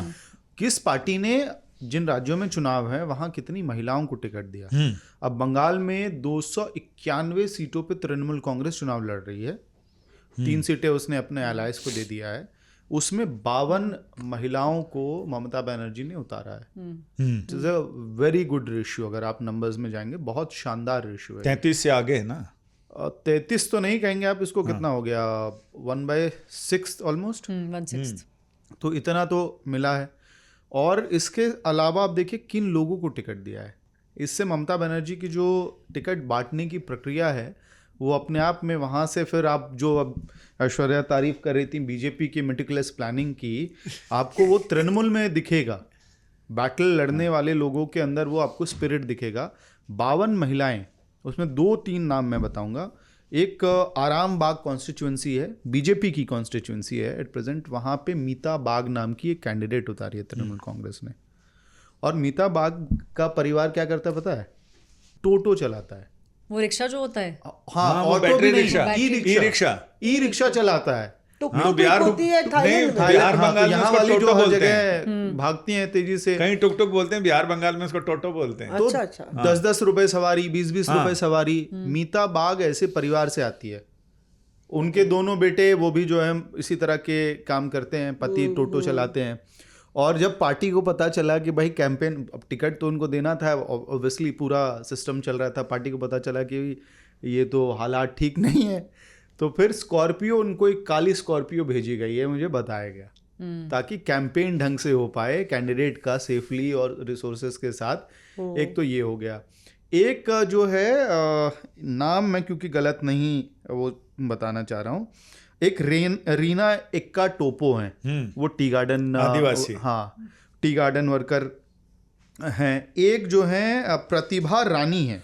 प्रतिभा रानी की कहानी मुझे बहुत इंटरेस्टिंग लगी। प्रतिभा रानी मैती फर्स्ट जेन पॉलिटिशियन है, और पंचायत लेवल पे उनकी पॉलिटिक्स की शुरुआत होती है, और उनको टिकट दिया है तृणमूल कांग्रेस ने, चुनाव में उतारा है। अब किस लेवल तक ममता बनर्जी मेटिकुलसली देखती हैं कि पंचायत में जब उनको कार्यभार दिया गया था तो ये नाम का क्लियरेंस भी ममता बनर्जी ने खुद दिया था।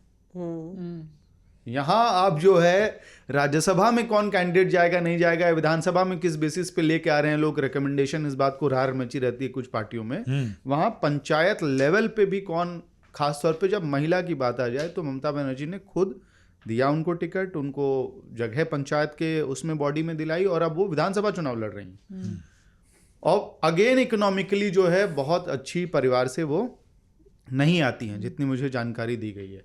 तो ये बहुत इंटरेस्टिंग है, 52 महिलाओं को उतारना, उसमें भी फर्स्ट जेन, या जो बहुत स्ट्रगल करने वाली एकदम कार्डर बेस्ड पार्टी है, क्योंकि ममता बनर्जी उसी के लिए जानी जाती हैं। और जहाँ पे ये इनपुट अभिषेक बनर्जी के भी ऑफिस को जाता है, वो भी पर्टिकुलरली फिर इंटरवीन करके ऐसे लोगों को पुश फॉरवर्ड करते हैं। तो ये तो कैंडिडेट्स की कहानी हो गई तृणमूल की। इसमें ना एक ऐड करती हूँ मौसमी, जो अमित बात कर रहा है ना कि वुमेन को कितनी ज़्यादा टिकट्स दी गई हैं, तो एक राज्यसभा के एमपी हैं टीएमसी से, तो मकर द्वार पे ही मुलाकात होती है, तो वही मुलाकात हुई। अब वही होती है, इसमें हंसने की क्या जैसे क्या बात उड़ी है? जहाज को पंछी पुनी जहाज पर आवे, मेरो मन अनंत कहाँ सिर पावे, तो घूम फिर के मकर द्वार का जिक्र मत करो। नहीं नहीं देखो, होने अभी तो मेरे पास और 2 कहानियां किस्सा वही- इंटरेस्टिंग, किस्सा वहीं का है। किस्सा वहीं का बताओ। तो उन्होंने ये बोला, तो हम 2-3, एक मेल 2 फीमेल रिपोर्टर्स हम वहाँ खड़े थे, तो कुछ बात ऐसे हुई कि भाई वो तो एक्स की वाइफ हैं, तो इन सांसद ने हमें टोक दिया, कहते नहीं वो एक्स के हस्बैंड हैं, ये बोलिए। तो मतलब ये बात जो आप टीएमसी की कह रहे हैं, ये इनके एमपीज के अंदर भी नजर आती है, और मुझे लगता है सबसे वोकल वुमेन एमपीज अगर किसी पार्टी में है तो वो इस समय टीएमसी में है। और इन्होंने हमें खड़े खड़े बोला कि आप ममता दीदी का वो विजन सोचिए, इसीलिए मैं आपको टोक रहा हूँ। तो उन्होंने कहा आप ये मत बोलिए कि वो उनकी वाइफ हैं, ये आप बोलिए कि वो उनके हस्बैंड हैं, उनकी पहचान उस चीज़ से होनी चाहिए। तो ये टीएमसी के अंदर बहुत झलकता है। और इस बार चुनाव की स्ट्रैटेजी भी बड़ी इंटरेस्टिंग है।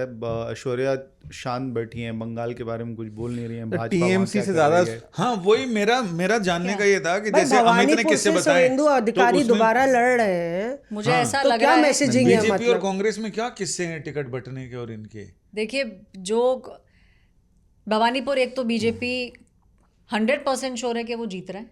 भवानीपुर से ममता बनर्जी के खिलाफ लड़ना तो बहुत जीवट का काम है, बहुत रिस्की है, तलवार की धार पे चलने जैसा है। लेकिन बीजेपी इस बार बहुत कॉन्फिडेंट है, एक तो इस चीज को लेके कि जो 2 फेज के चुनाव हैं ये उनके फेवर में जाएंगे। दूसरा ये कि इस बार सबको ऐसा लगता है कि इतनी ज़्यादा टाइटनिंग हो गई है चुनाव आयोग द्वारा कि वायलेंस ना के बराबर होगा। तो अगर वायलेंस ना के बराबर होता है, जिस तरीके से छापे की बात होती है वेस्ट बंगाल में, देखिए इस बार 100% वेबकास्टिंग है हर स्टेट में।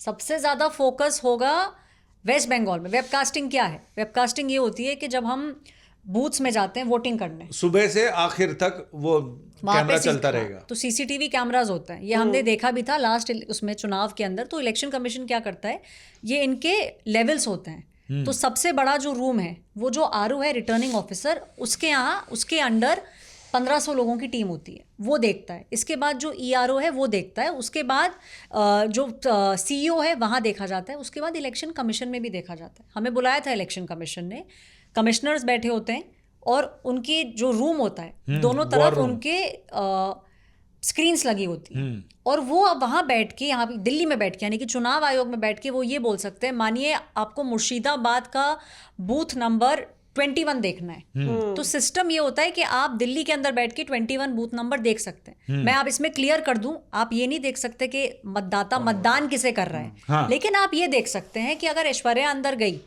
तो इनेबल किया गया ईवीएम, अब आप गए वहां पे, आपने वोट कर दिया, ऐश्वर्या बाहर निकल गई, क्या ऐश्वर्या वहां खड़े होकर किसी और से बात कर रही है? क्या कोई और ऐश्वर्या से बात कर रहा है? क्या कुछ घपला करने की कोशिश की जा रही है? तो छापा और वायलेंस, मतलब बूथ के अंदर जहां पोलिंग होती है वहां भी कैमरा लगा रहेगा। वहाँ कैमरा हमेशा से लगे थे, लेकिन वेबकास्टिंग 100% नहीं होती थी। हाँ। इस बार वेबकास्टिंग 100% है, यानी कि हर बूथ के अंदर सीसीटीवी फुटेज की मॉनिटरिंग होगी।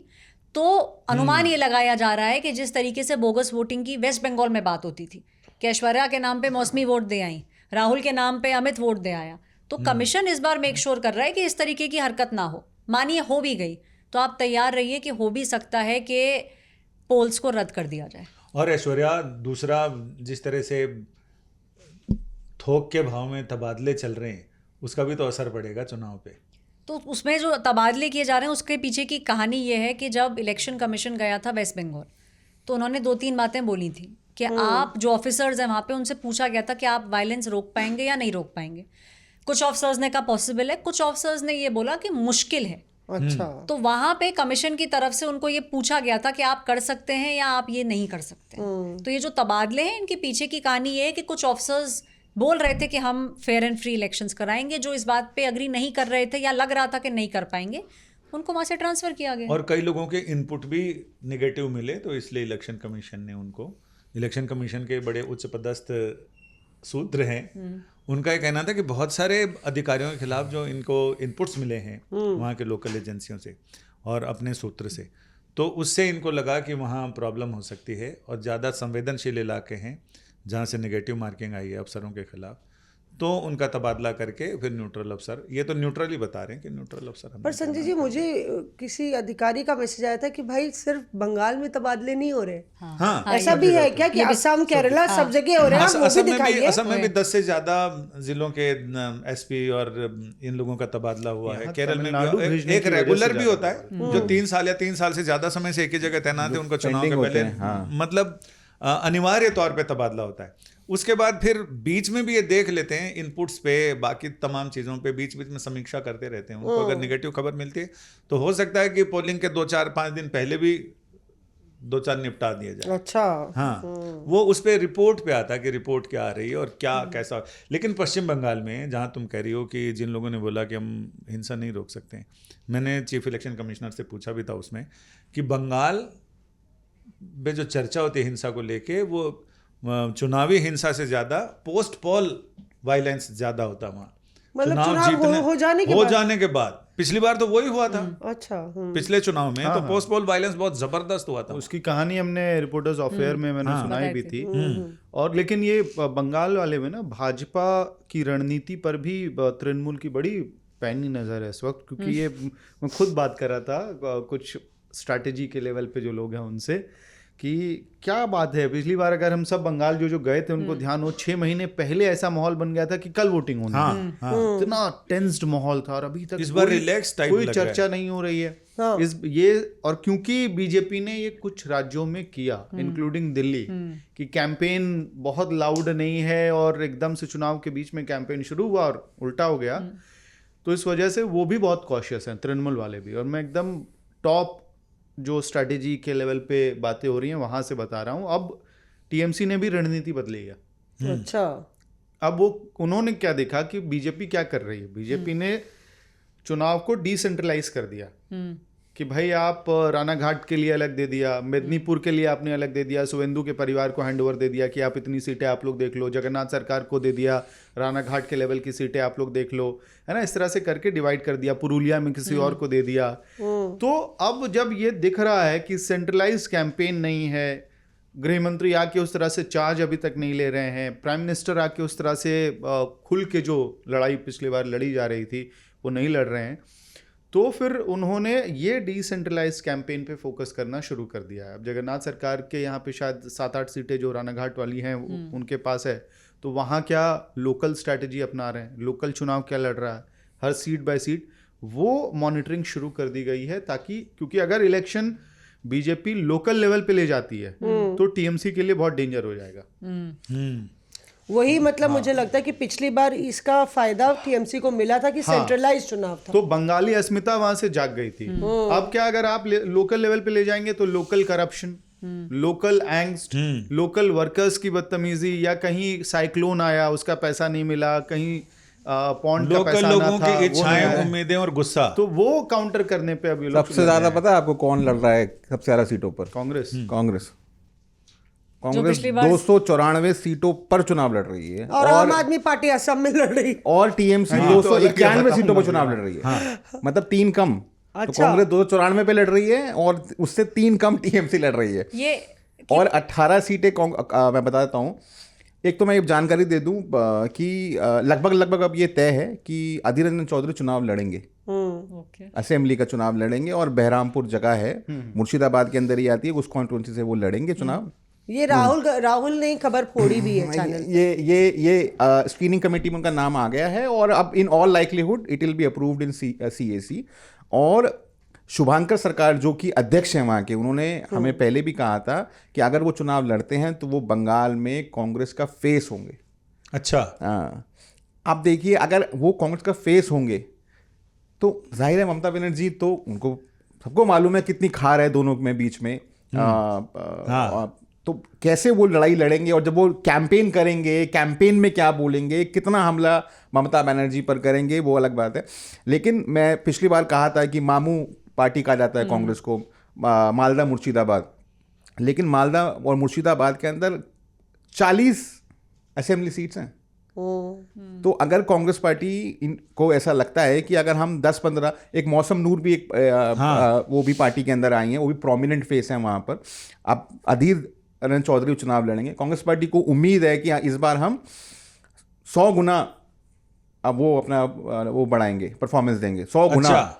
0 से 10 चले जाएंगे तो 100 गुना हो जाएगा ना। 0 into 100 0 ही होता है, ठीक है, 0 into जो है तो उनका मानना है कि अगर हम 10 सीट भी ले आए, 15 सीट भी ले आए, तो ये कितनी बढ़ोतरी है। अच्छा, नहीं तो सामने वाला असेसमेंट भी आपको दे दूं, मामू ही टीएमसी के भी चार्ट्स पे दिख रहा है।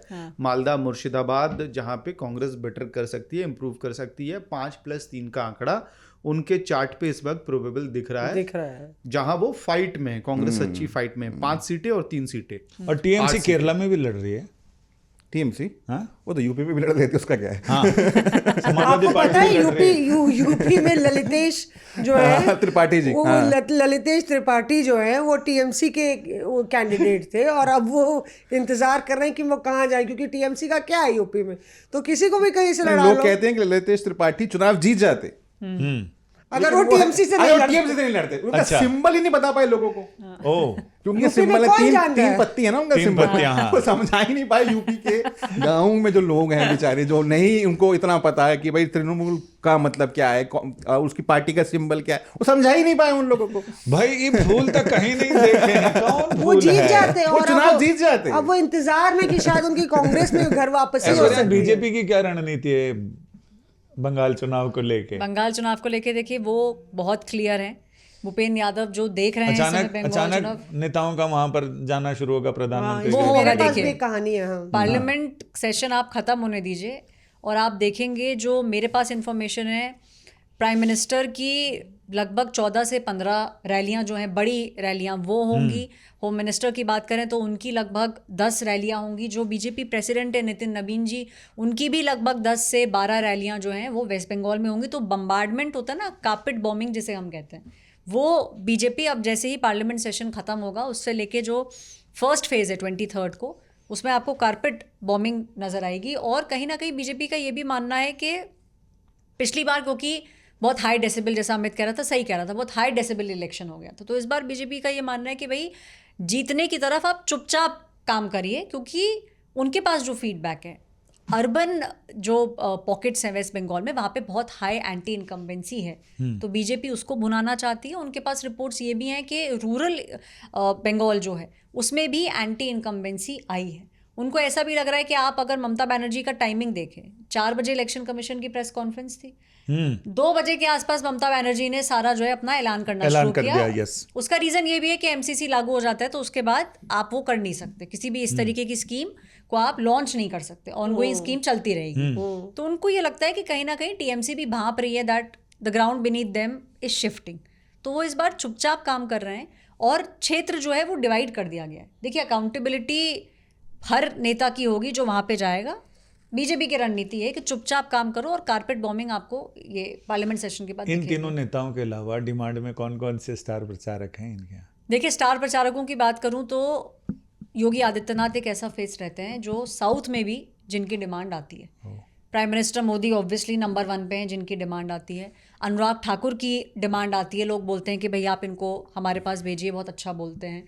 होम मिनिस्टर ऑब्वियसली इन सबसे, प्राइम मिनिस्टर, फिर होम मिनिस्टर, योगी आदित्यनाथ, अनुराग ठाकुर, ये गुड स्पीकर्स। स्मृति ईरानी, आपको स्मृति ईरानी, क्योंकि उनका वो बंगाली कनेक्शन है, आपको स्मृति ईरानी इस बार वेस्ट बंगाल चुनाव में दिखेंगी। उनका क्या बंगाली का कनेक्शन? उनकी मदर बंगाली हैं, अच्छा। तो she understands and she speaks Bengali very well. अच्छा, निशिकांत दुबे वगैरह ये लोग कितने डिमांड में हैं? वेस्ट बंगाल में नहीं। या गिरिराज सिंह? मैं आपको नंदीग्राम बताऊं, में तो इनफैक्ट वहाँ के कार्यकर्ता से आज सुबह मेरी बात हो रही थी, बीजेपी के, तो शुभेंदु अधिकारी के जो बहुत करीबी कार्यकर्ता हैं वो अभी से डिमांड कर रहे हैं कि गृह मंत्री की रैली लग जाए, क्योंकि योगी जी की रैली को लेके तो पहले से कॉन्फिडेंट है, वो आएंगे फिर से वोट दिलवा देंगे। गृह मंत्री की रैली को लेके अभी से बहुत ज़्यादा वहाँ पे एक्साइटमेंट दिख रहा है। एक और इसमें आखिरी चीज़ जरूर ऐड कर दूं कि क्योंकि आपने आम आदमी पार्टी वाली बात कही, मैंने कब नहीं, करी है? अब बीच में कही आपने असम वाली। आम आदमी पार्टी असम में 20 कैंडिडेट उतार रही है, हाँ, लेकिन बंगाल में जैसे ही ममता बनर्जी कुछ ट्वीट कर रही हैं, तुरंत से आम आदमी पार्टी की तरफ से सपोर्ट का ट्वीट आ रहा है, और वो ट्वीट आपकी टीम भेजे हमें उससे पहले तृणमूल कांग्रेस के सोशल मीडिया के जो लोग बैठे हुए हैं वो ट्रैक करके हमें भेज रहे हैं। हाँ। एक नंबर 2, हेमंत सोरेन, जिनके साथ आप अलायंस में झारखंड में सरकार चला रहे हैं, हेमंत सोरेन ममता बनर्जी के लिए जो असिस्टेंस चाहिए फैमिली के लेवल पे वो प्रोवाइड कर रहे हैं। ये बात भी एक्सप्लोर किया जा रहा है कि क्या कल्पना सोरेन कुछ इलाकों में जहाँ पे ट्राइबल इन्फ्लुएंस है वहाँ जाके प्रचार करे। थोड़ा टेक्निकल मामला फंस रहा है वहाँ, वो हो रहा है, लेकिन हेमंत सोरेन असम में चुनाव लड़ रहे हैं और कांग्रेस के कुछ झारखंड के नेता इस बात से अनकंफर्टेबल हैं कि हेमंत सोरेन असम में चुनाव क्यों लड़ने जा रहे हैं। इधर मतलब बेसिकली कांग्रेस को घेरा जा रहा है और बाकी सहयोगियों का सहयोग किया जा रहा है। वैसे आम आदमी पार्टी तो सहयोगी नहीं है कांग्रेस की। पर मैं एक कहानी सुनाती हूँ। कभी थी भी? हाँ, क्यों नहीं थी भाई? एक साथ रैली हुई है जनता वहाँ पे रामलीला मैदान में, वो भी एक दौर था। भूल जाते हैं कन्हैया। तुम कोई किस्सा बता रही थी? हाँ, मैं ये कह रही थी, इन जो आपके सारे ज़मीनी पत्रकारों ने कहानी सुनाई, उसमें जो इसका रिफ्लेक्शन संसद में दिखता है। जो वाइल्ड कार्ड एंट्री होने वाली है बीजेपी की तरफ से, वो हेमंत बिस्व शर्मा की होने वाली है। और ये किसी और ने मुझे कंफर्म नहीं किया, खुद हेमंत दादा ने किया जब वो पार्लियामेंट में घूम रहे थे। वो बोले अरे मौसमी, वो तुम्हारा शो जो आता है उसका क्या नाम है, कौन सा शो आता है आपका जो देखते? तो हमने बोला सर दादा वो रिपोर्टर्स ऑफ एयर। सो आज तक में आता है या कौन से चैनल में आता है आप लोग का? उनका बिल्कुल एसमीज है। हाँ, उनका बिल्कुल टिपिकल एसमीज उनका अंदाज है। आज तक में आता है या कौन से चैनल में आप दिखते हैं? तो हमने कहा दादा वो आज तक रेडियो पे आता है। तो वो बोले अच्छा आज तक रेडियो पे ऐसा चलता है। तो हमने कहा दादा लोगों को लगता है कि हम लोग कई चीज़ें ऐसे बेबाकी से बताते हैं, जैसे कि अभी हम आपकी बात बता रहे हैं, तो इसलिए लोगों को अच्छा लगता है। तो उन्होंने बताया कि जैसे ही असम का चुनाव खत्म होगा हम सब लोग जाएगा बंगाल। अच्छा। हेमंत दादा अपना चुनाव खत्म करके एक चरण में है असम का चुनाव, दूसरे चरण के लिए वो बंगाल के लिए हाजिर होंगे।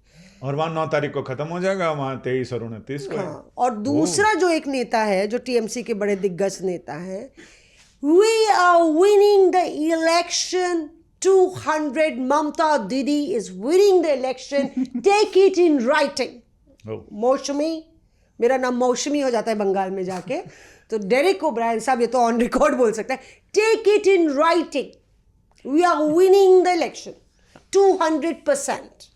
And after that, the dynamics of the political landscape of Delhi is going to change. If Akhilesh wins the election in UP, then BJP is gone.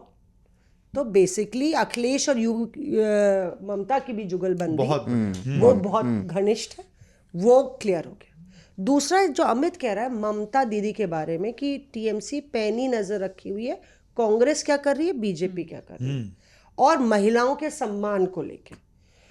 वहाँ पे काली माता की पूजा होती है बंगाल में, महिलाओं का बोलबाला है।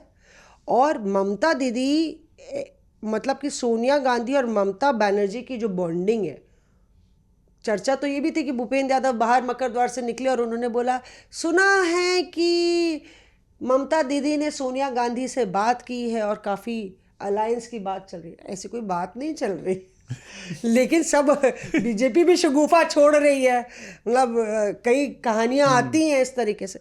लेकिन उसमें सबसे इम्पोर्टेंट ये है कि ममता बनर्जी और सोनिया गांधी की बॉन्डिंग बहुत पुरानी है और ममता बनर्जी सोनिया गांधी को बहुत ज़्यादा रिस्पेक्ट करती है।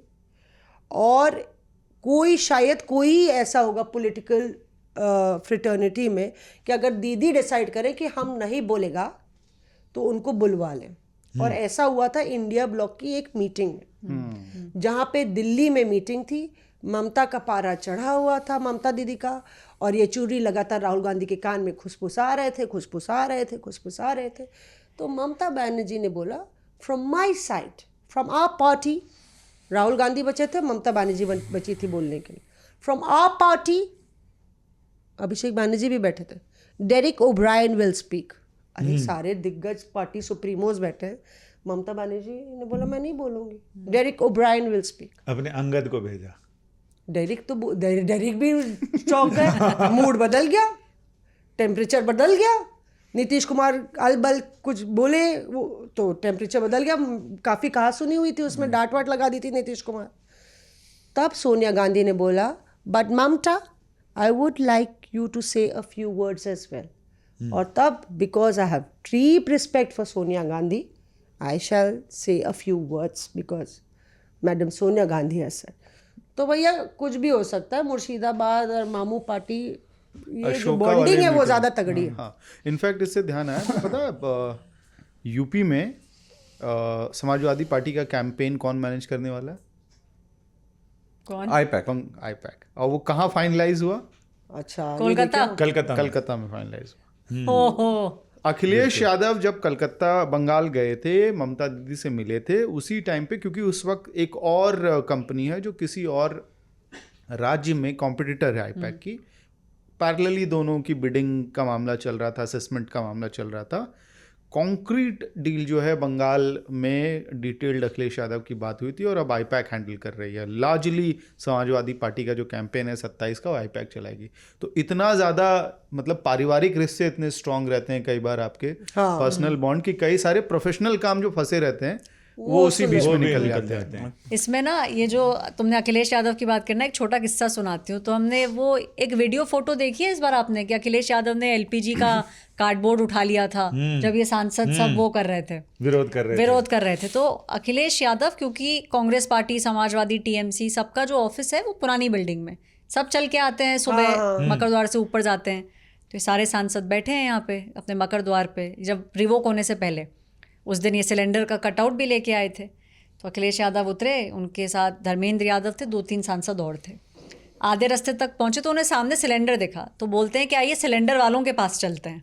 तो चल के गए वहाँ उस लास्ट सीढ़ी पर जहाँ पे ये लोग सब कटआउट लेके बैठे थे। अच्छा 1-2 मिनट बात करी, फिर उनको रियलाइज़ हुआ कि भाई क्योंकि पावर ऑफ मकर द्वार सब समझ रहे हैं, राहुल गांधी भी समझ रहे हैं, सब समझ रहे हैं। तो हम लोग साइड में खड़े थे, तो हमने बोला कि अखिलेश जी उठा लीजिए। तो पहले ऐसे देख के उनको थोड़ा लगा कि क्या उठ, फिर हमने बोला सर सिलेंडर, कहते हाँ। उठाया वो कार्डबोर्ड, पहले हम लोगों की तरफ टर्न किया, फिर उन्होंने कहा कि नहीं दूसरी तरफ भी पत्रकार हैं, फिर दूसरी तरफ घूम गए, फिर दूसरी तरफ वो सिलेंडर उठाया, फिर नीचे रखा। फिर हम सबसे उन्होंने पूछा कि आप लोगों के घर आ रहा है या फिर अंदर जाके बात करनी पड़ेगी। तो हमने कहा नहीं सर हमारे यहाँ गैस पाइपलाइन है, हमारे यहाँ गैस आ रही है। नहीं, राहुल ही सब बवाल किए, पूछिए ना राहुल से, क्या यही सब डोसा का बवाल किया, का दुकान बवाल बंद कही करा ना। दिए ये। क्या मैं आइए जो जिक्र कर रही हैं वो नहीं, बीच में सो गए थे क्या? राष्ट्रीय खबर राष्ट्रीय मतलब का नहीं है। राहुल तो सो गए थे, अभी बीच में ट्यून ऑफ कर गया था। तो क्यों भाई? नहीं मैंने नहीं किया। डिफेंड नहीं कर आज पीयूष नहीं है, तुम नहीं भरपाई कर देती हो। ऐसा नहीं चिंतन किया। कर रहे थे। चिंतन एक और बोला मनन। है मेरे ऊपर कहा आ गया, हाँ योर ऑनर, योर ऑनर। ये लेकिन व्यूअर्स के लिए भी है, आप बताइए। राहुल गौतम जी की तरह बीच में सो मत जाइए, पूरा एपिसोड सुनिएगा।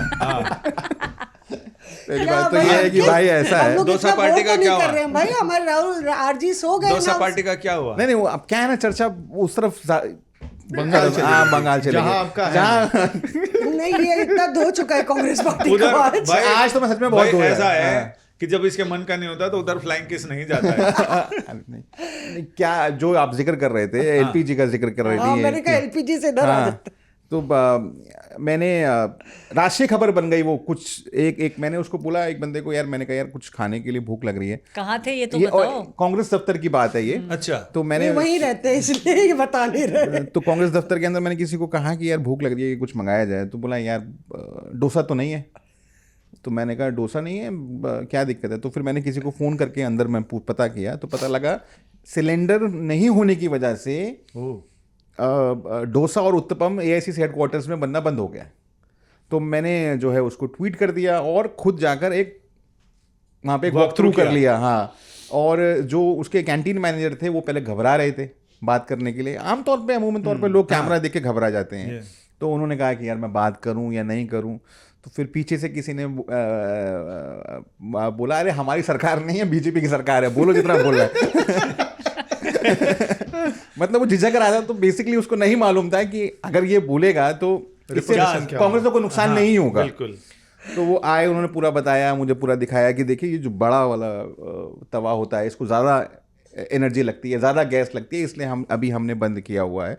और कई रोज़ से बंद है कांग्रेस के दफ्तर के अंदर। तो अगर आप जाएंगे तो आपको उत्तपम, डोसा, ये जो तमाम चीज़ें नहीं मिलेंगी। और शायद आपको सिर्फ जो बेसिक दाल चावल है और चाय है, बस उतना ही मिल पाएगा। उससे संतुष्ट करना पड़ेगा आपको। और ये मेरा तो डोसा की बात इनको याद है, अपना डोसा बताइए चलिए लोगों को, जनता को। आप भी तो डोसा पार्टी में गई थी, आप भी गए थे। हाँ, मैं भी गई थी, हम दोनों गए थे। वो डोसा पार्टी का जिक्र तो आया, मुझे इससे याद आया जो कि दर्शकों को शायद नहीं मालूम कि राहुल गौतम जो है वो डिस्कस कर रहे हैं पुराने दफ्तर के बारे में। क्योंकि जो नया बड़ा भव्य इंदिरा भवन है वहां इनकी एंट्री है नहीं। तो 24 अकबर रोड की बात कर रहे मतलब अगर आप इंदिरा भवन चले जाइए और आप वहाँ पे रिपोर्टिंग करेंगे या पीसी करेंगे तो आप वहाँ की कैंटीन में मीडिया की एंट्री नहीं है। मतलब आप वहाँ पे अगर चाय पीना चाहें, सैंडविच खाना चाहें या कुछ, तो आप वहाँ एंटर नहीं कर सकते।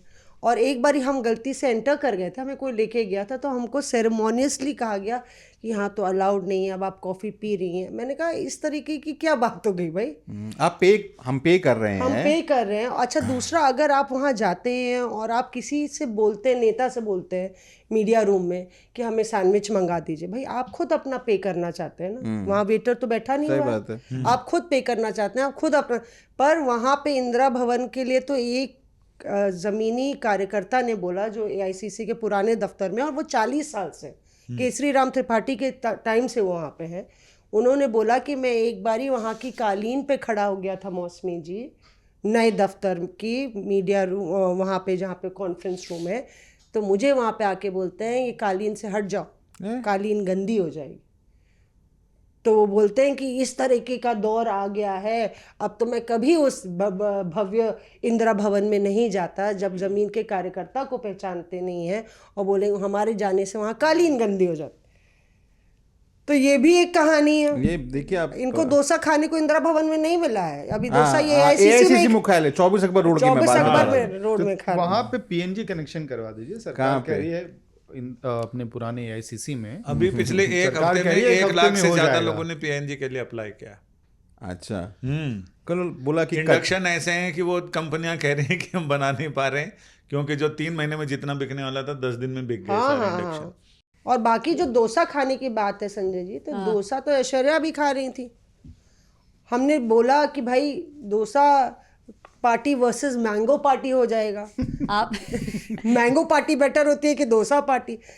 तो ऐश्वर्या कहानी सुनाइए आप। तो आपने जो कमेंट मारा लेकिन कार्ति चिदम्बरम को, वो आप बताना ज़रा, सब एकदम ऐसे थोड़ा स्टंट से थे कि ये मौसमी जी क्या बात कर रही हैं वहाँ पे। डोसा लेकिन टू बी ऑनेस्ट बहुत अच्छा था, एकदम जो टिपिकल साउथ इंडियन डोसा और कॉफ़ी होती है। तो कार्ति चिदम्बरम ने एक डोसा और कॉफ़ी पार्टी दी थी, नाम भी उसका यही था, डोसई एंड कॉफ़ी पार्टी। तो डोसा वहाँ बहुत अच्छा था। डिस्कशन हुआ तमिलनाडु पे, क्योंकि DMK कांग्रेस अलायंस बहुत कॉन्फिडेंट है, वो जीत रहे हैं। उतनी ही कॉन्फिडेंट लेकिन BJP भी है कि इस बार उनका जो अलायंस है वो जीतेगा। अच्छा, हालांकि उनकी कैंडिडेट लिस्ट में थोड़ा ऊपर नीचे चल रहा है, तो कॉन्फिडेंस की लड़ाई हो रही थी। लेकिन डोसा तो वहाँ कार्ति चिदम्बरम के यहाँ काफ़ी अच्छा था। इन्होंने टॉन्ट भी मार दिया उनको कि एक फेमस मैंगो पार्टी होती है शशि थरूर जी की। मैंने ये बोला था, मैं टॉन्ट नहीं मारा था, मैं तो ऐसे ही कह रही थी मजाकिया अंदाज में, मौसमी के अंदाज में, कि ठीक है आपकी डोसा पार्टी के लिए आएंगे but your dosa party can not match the mango party. अरे वो बोले अरे आने से पहले ही आप बोल दे रहे हैं कि नहीं कि मैच कर सकते। उसमें एक नेता भी आ गए सांसद, वो बोले हम लोग को नहीं बुलाया। नहीं, it's only for media friends, उन्होंने मीडिया पत्रकार बंधुओं के लिए रखा था। और वहाँ पे ये चर्चा भी हो गई कि वी से जो भी नेता रहा है तमिलनाडु में वो कभी सफल नहीं रहा। वी कहते डोंट माइंड इट कि एक नेता बोले वी से, वाइको हो, विजयकांत हो या वासन हो, सबकी राजनीति कुछ हद तक गई पर बहुत नहीं हुई। तो कैसे आप विजय को सोच सकते हैं कि विजय जो है पीक करेंगे पर उसी तरीके से वो ड्रॉप करेंगे। कैंडिडेट ऐलान करेंगे पर वो कैंडिडेट जीत पाएंगे कि नहीं, जिताऊ कैंडिडेट है कि नहीं, वो कितना लड़ पाएंगे ज़मीन पर, तमिलनाडु के चुनाव के नतीजे उस पर भी निर्भर करेंगे कि विजय कितना अपने कैंडिडेट को आगे कैरी कर सकते हैं। वाह। इसमें ना संजय जी एक पिक्चर और वायरल वगैरह हम लोगों ने देखी, इसकी छोटी सी एक कहानी बताती हूँ। नितिन गडकरी जी के साथ आप सबने देखा, प्रियंका गांधी, राहुल गांधी। तो नितिन गडकरी जी का जो रूम है, वो जो एक लाइन से होम मिनिस्टर, राजनाथ सिंह, इन सब के रूम्स हैं, उसी के अंदर नितिन गडकरी जी का भी कमरा है। तो हम ज़्यादातर जो है मकर पे नहीं मिलते हैं, तो उस गली के अंदर पाए जाते हैं, क्योंकि वहाँ सब बड़े बड़े नेता निकलते हैं, तो आपको इन्फॉर्मेशन होती है कि भाई चहल पहल हो रही है, कुछ इन्फॉर्मेशन मिलेगी। तो जब मैं वहाँ से जा रही थी तो वहाँ पे नितिन गडकरी जी के ऑफिस में कोई था जिन्होंने मुझे बोला कि आप गलत डायरेक्शन में जा रही हैं, आप यहीं रुकिए और खबर आप तक चल के आएगी। तो कई बार लोग ऐसे बोल देते हैं, आपको लगता है क्या बात है, कोई नहीं, ऐਵੇਂ ही। 2 मिनट के बाद सामने से हम देखते हैं राहुल गांधी, प्रियंका गांधी और उनके साथ कई सारे लोग चलते आ रहे हैं। अच्छा, अब इतने सारे रूम्स हैं ना, आपको कन्फ्यूजन होता है कि राजनाथ जी क्या मुड़ेंगे, गृह मंत्री जी क्या मुड़ेंगे, कि कहाँ जाएंगे। लेकिन वो एकदम सीधे चलते हुए आए और यहाँ पे दरवाज़ा खुला गडकरी जी के कमरे का और ये लोग अंदर चले गए। अच्छा, जितनी देर में हम कोशिश कर पाते कि भाई रोका है, खबर चल के आ रही है, अंदर जाए, तब तक बंद हो गया दरवाज़ा। अब हम सब बाहर वेट कर रहे हैं। अंदर से ये, लेकिन ये पता चल गया कि भाई ये ट्रक एसोसिएशन वाले जो बॉडी बनाते हैं ट्रक्स की और बसेस की, उन लोगों को लेकर राहुल गांधी प्रियंका गांधी अंदर गए।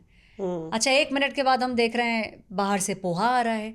नितिन गडकरी जी का जो रूम है वो फेमस है कि आप वहाँ पे जाएंगे, आपको बहुत अच्छे से खिलाया पिलाया जाएगा, और अमूमन पोहा वहाँ का जो है बहुत फेमस है। इसीलिए वही पत्रकार famous- सारे वहीं पाए जाते हैं। दोनों तरह की बाइट इन्फॉर्मेशन करी, तुमने कहा वहाँ मौसमी मराठी दोनों तरह की बाइट मिलती है वहाँ पे। संजय जी कह रहे हैं दोनों तरह की बाइट मिलती है। तो अब हम देख रहे हैं कि भाई पोहा जा रहा है अंदर, तो हम सब आपस में एक दो और लोग, जैसे लोगों को तब तक पता चल गया तो बाकी लोग भी आ गए, तो हम सबको लगा क्या पता थोड़ा पोहा बाहर भी आ जाए। खैर वो हुआ नहीं, ऐसा पोहा अंदर ही रह गया।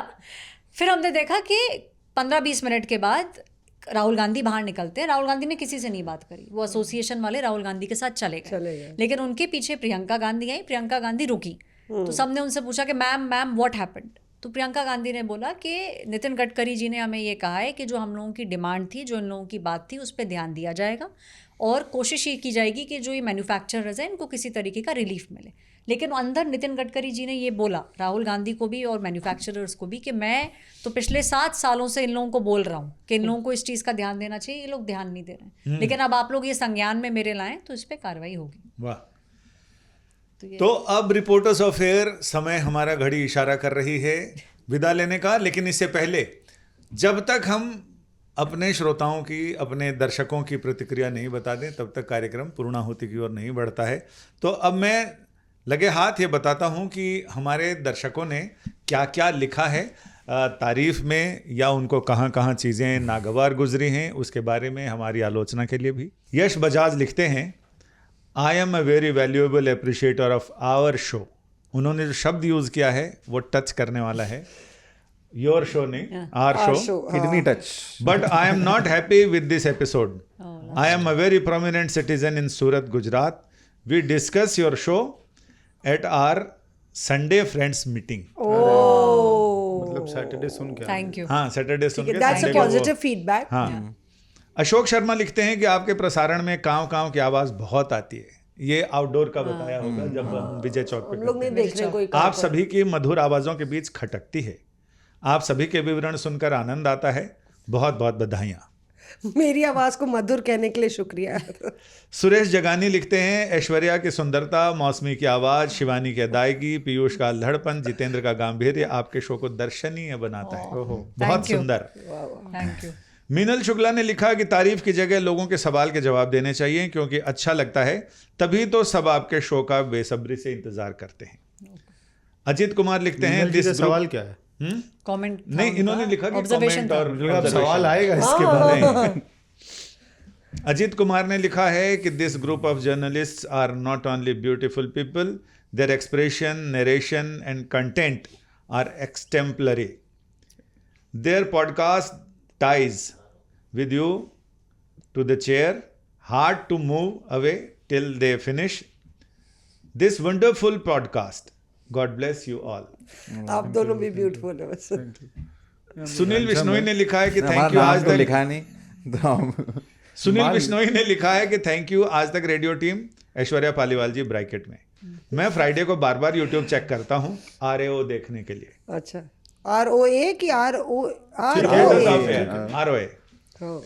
विवेक सौरभ ने लिखा है कि शिवानी शर्मा का विचारों को अभिव्यक्त करने का ढंग अत्यंत मनोहारी है। उनकी वाणी की सहजता और अभिव्यक्ति की गरिमा न केवल उनकी पत्रकारिता को सौंदर्य प्रदान करती है, बल्कि उनके व्यक्तित्व की आभा में भी 4 चांद लगा देती है। वाह शिवानी। ऐश्वर्या पालीवाल जी और मौसमी सिंह जी दोनों लोग ट्यूनिंग बेस्ट हैं। Missing RG and Amit Bhardwaj. चलिए साहब, आपकी प्रतीक्षा पूरी हुई, दोनों सामने मनोकामना हैं। पूरी हुई अपनी। प्रत्यांशु रंजन ने सबसे सवाल पूछा है, I have a question for all of you. Many reporters right books later in their career about the topics they covered and the stories behind them.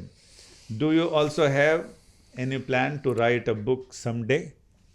लेकिन मुझे लगता है कि हम जो किताबों में लोग लिखते हैं वो तो हम सीधा सीधा अपने एपिसोड्स में ही बताते हैं, तो उसको कंपाइल करके और किया जा सकता है। By the way, I really love the show, the way you share the behind the screens या behind the scenes stories of reporting makes it even more interesting.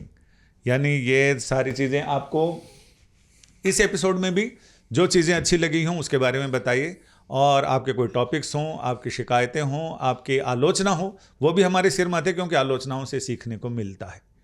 इस एपिसोड में इतना ही। आगे हम मिलेंगे रिपोर्टर्स ऑफ ईयर के अगले episode में। तब तक के लिए नमस्कार। Reporters of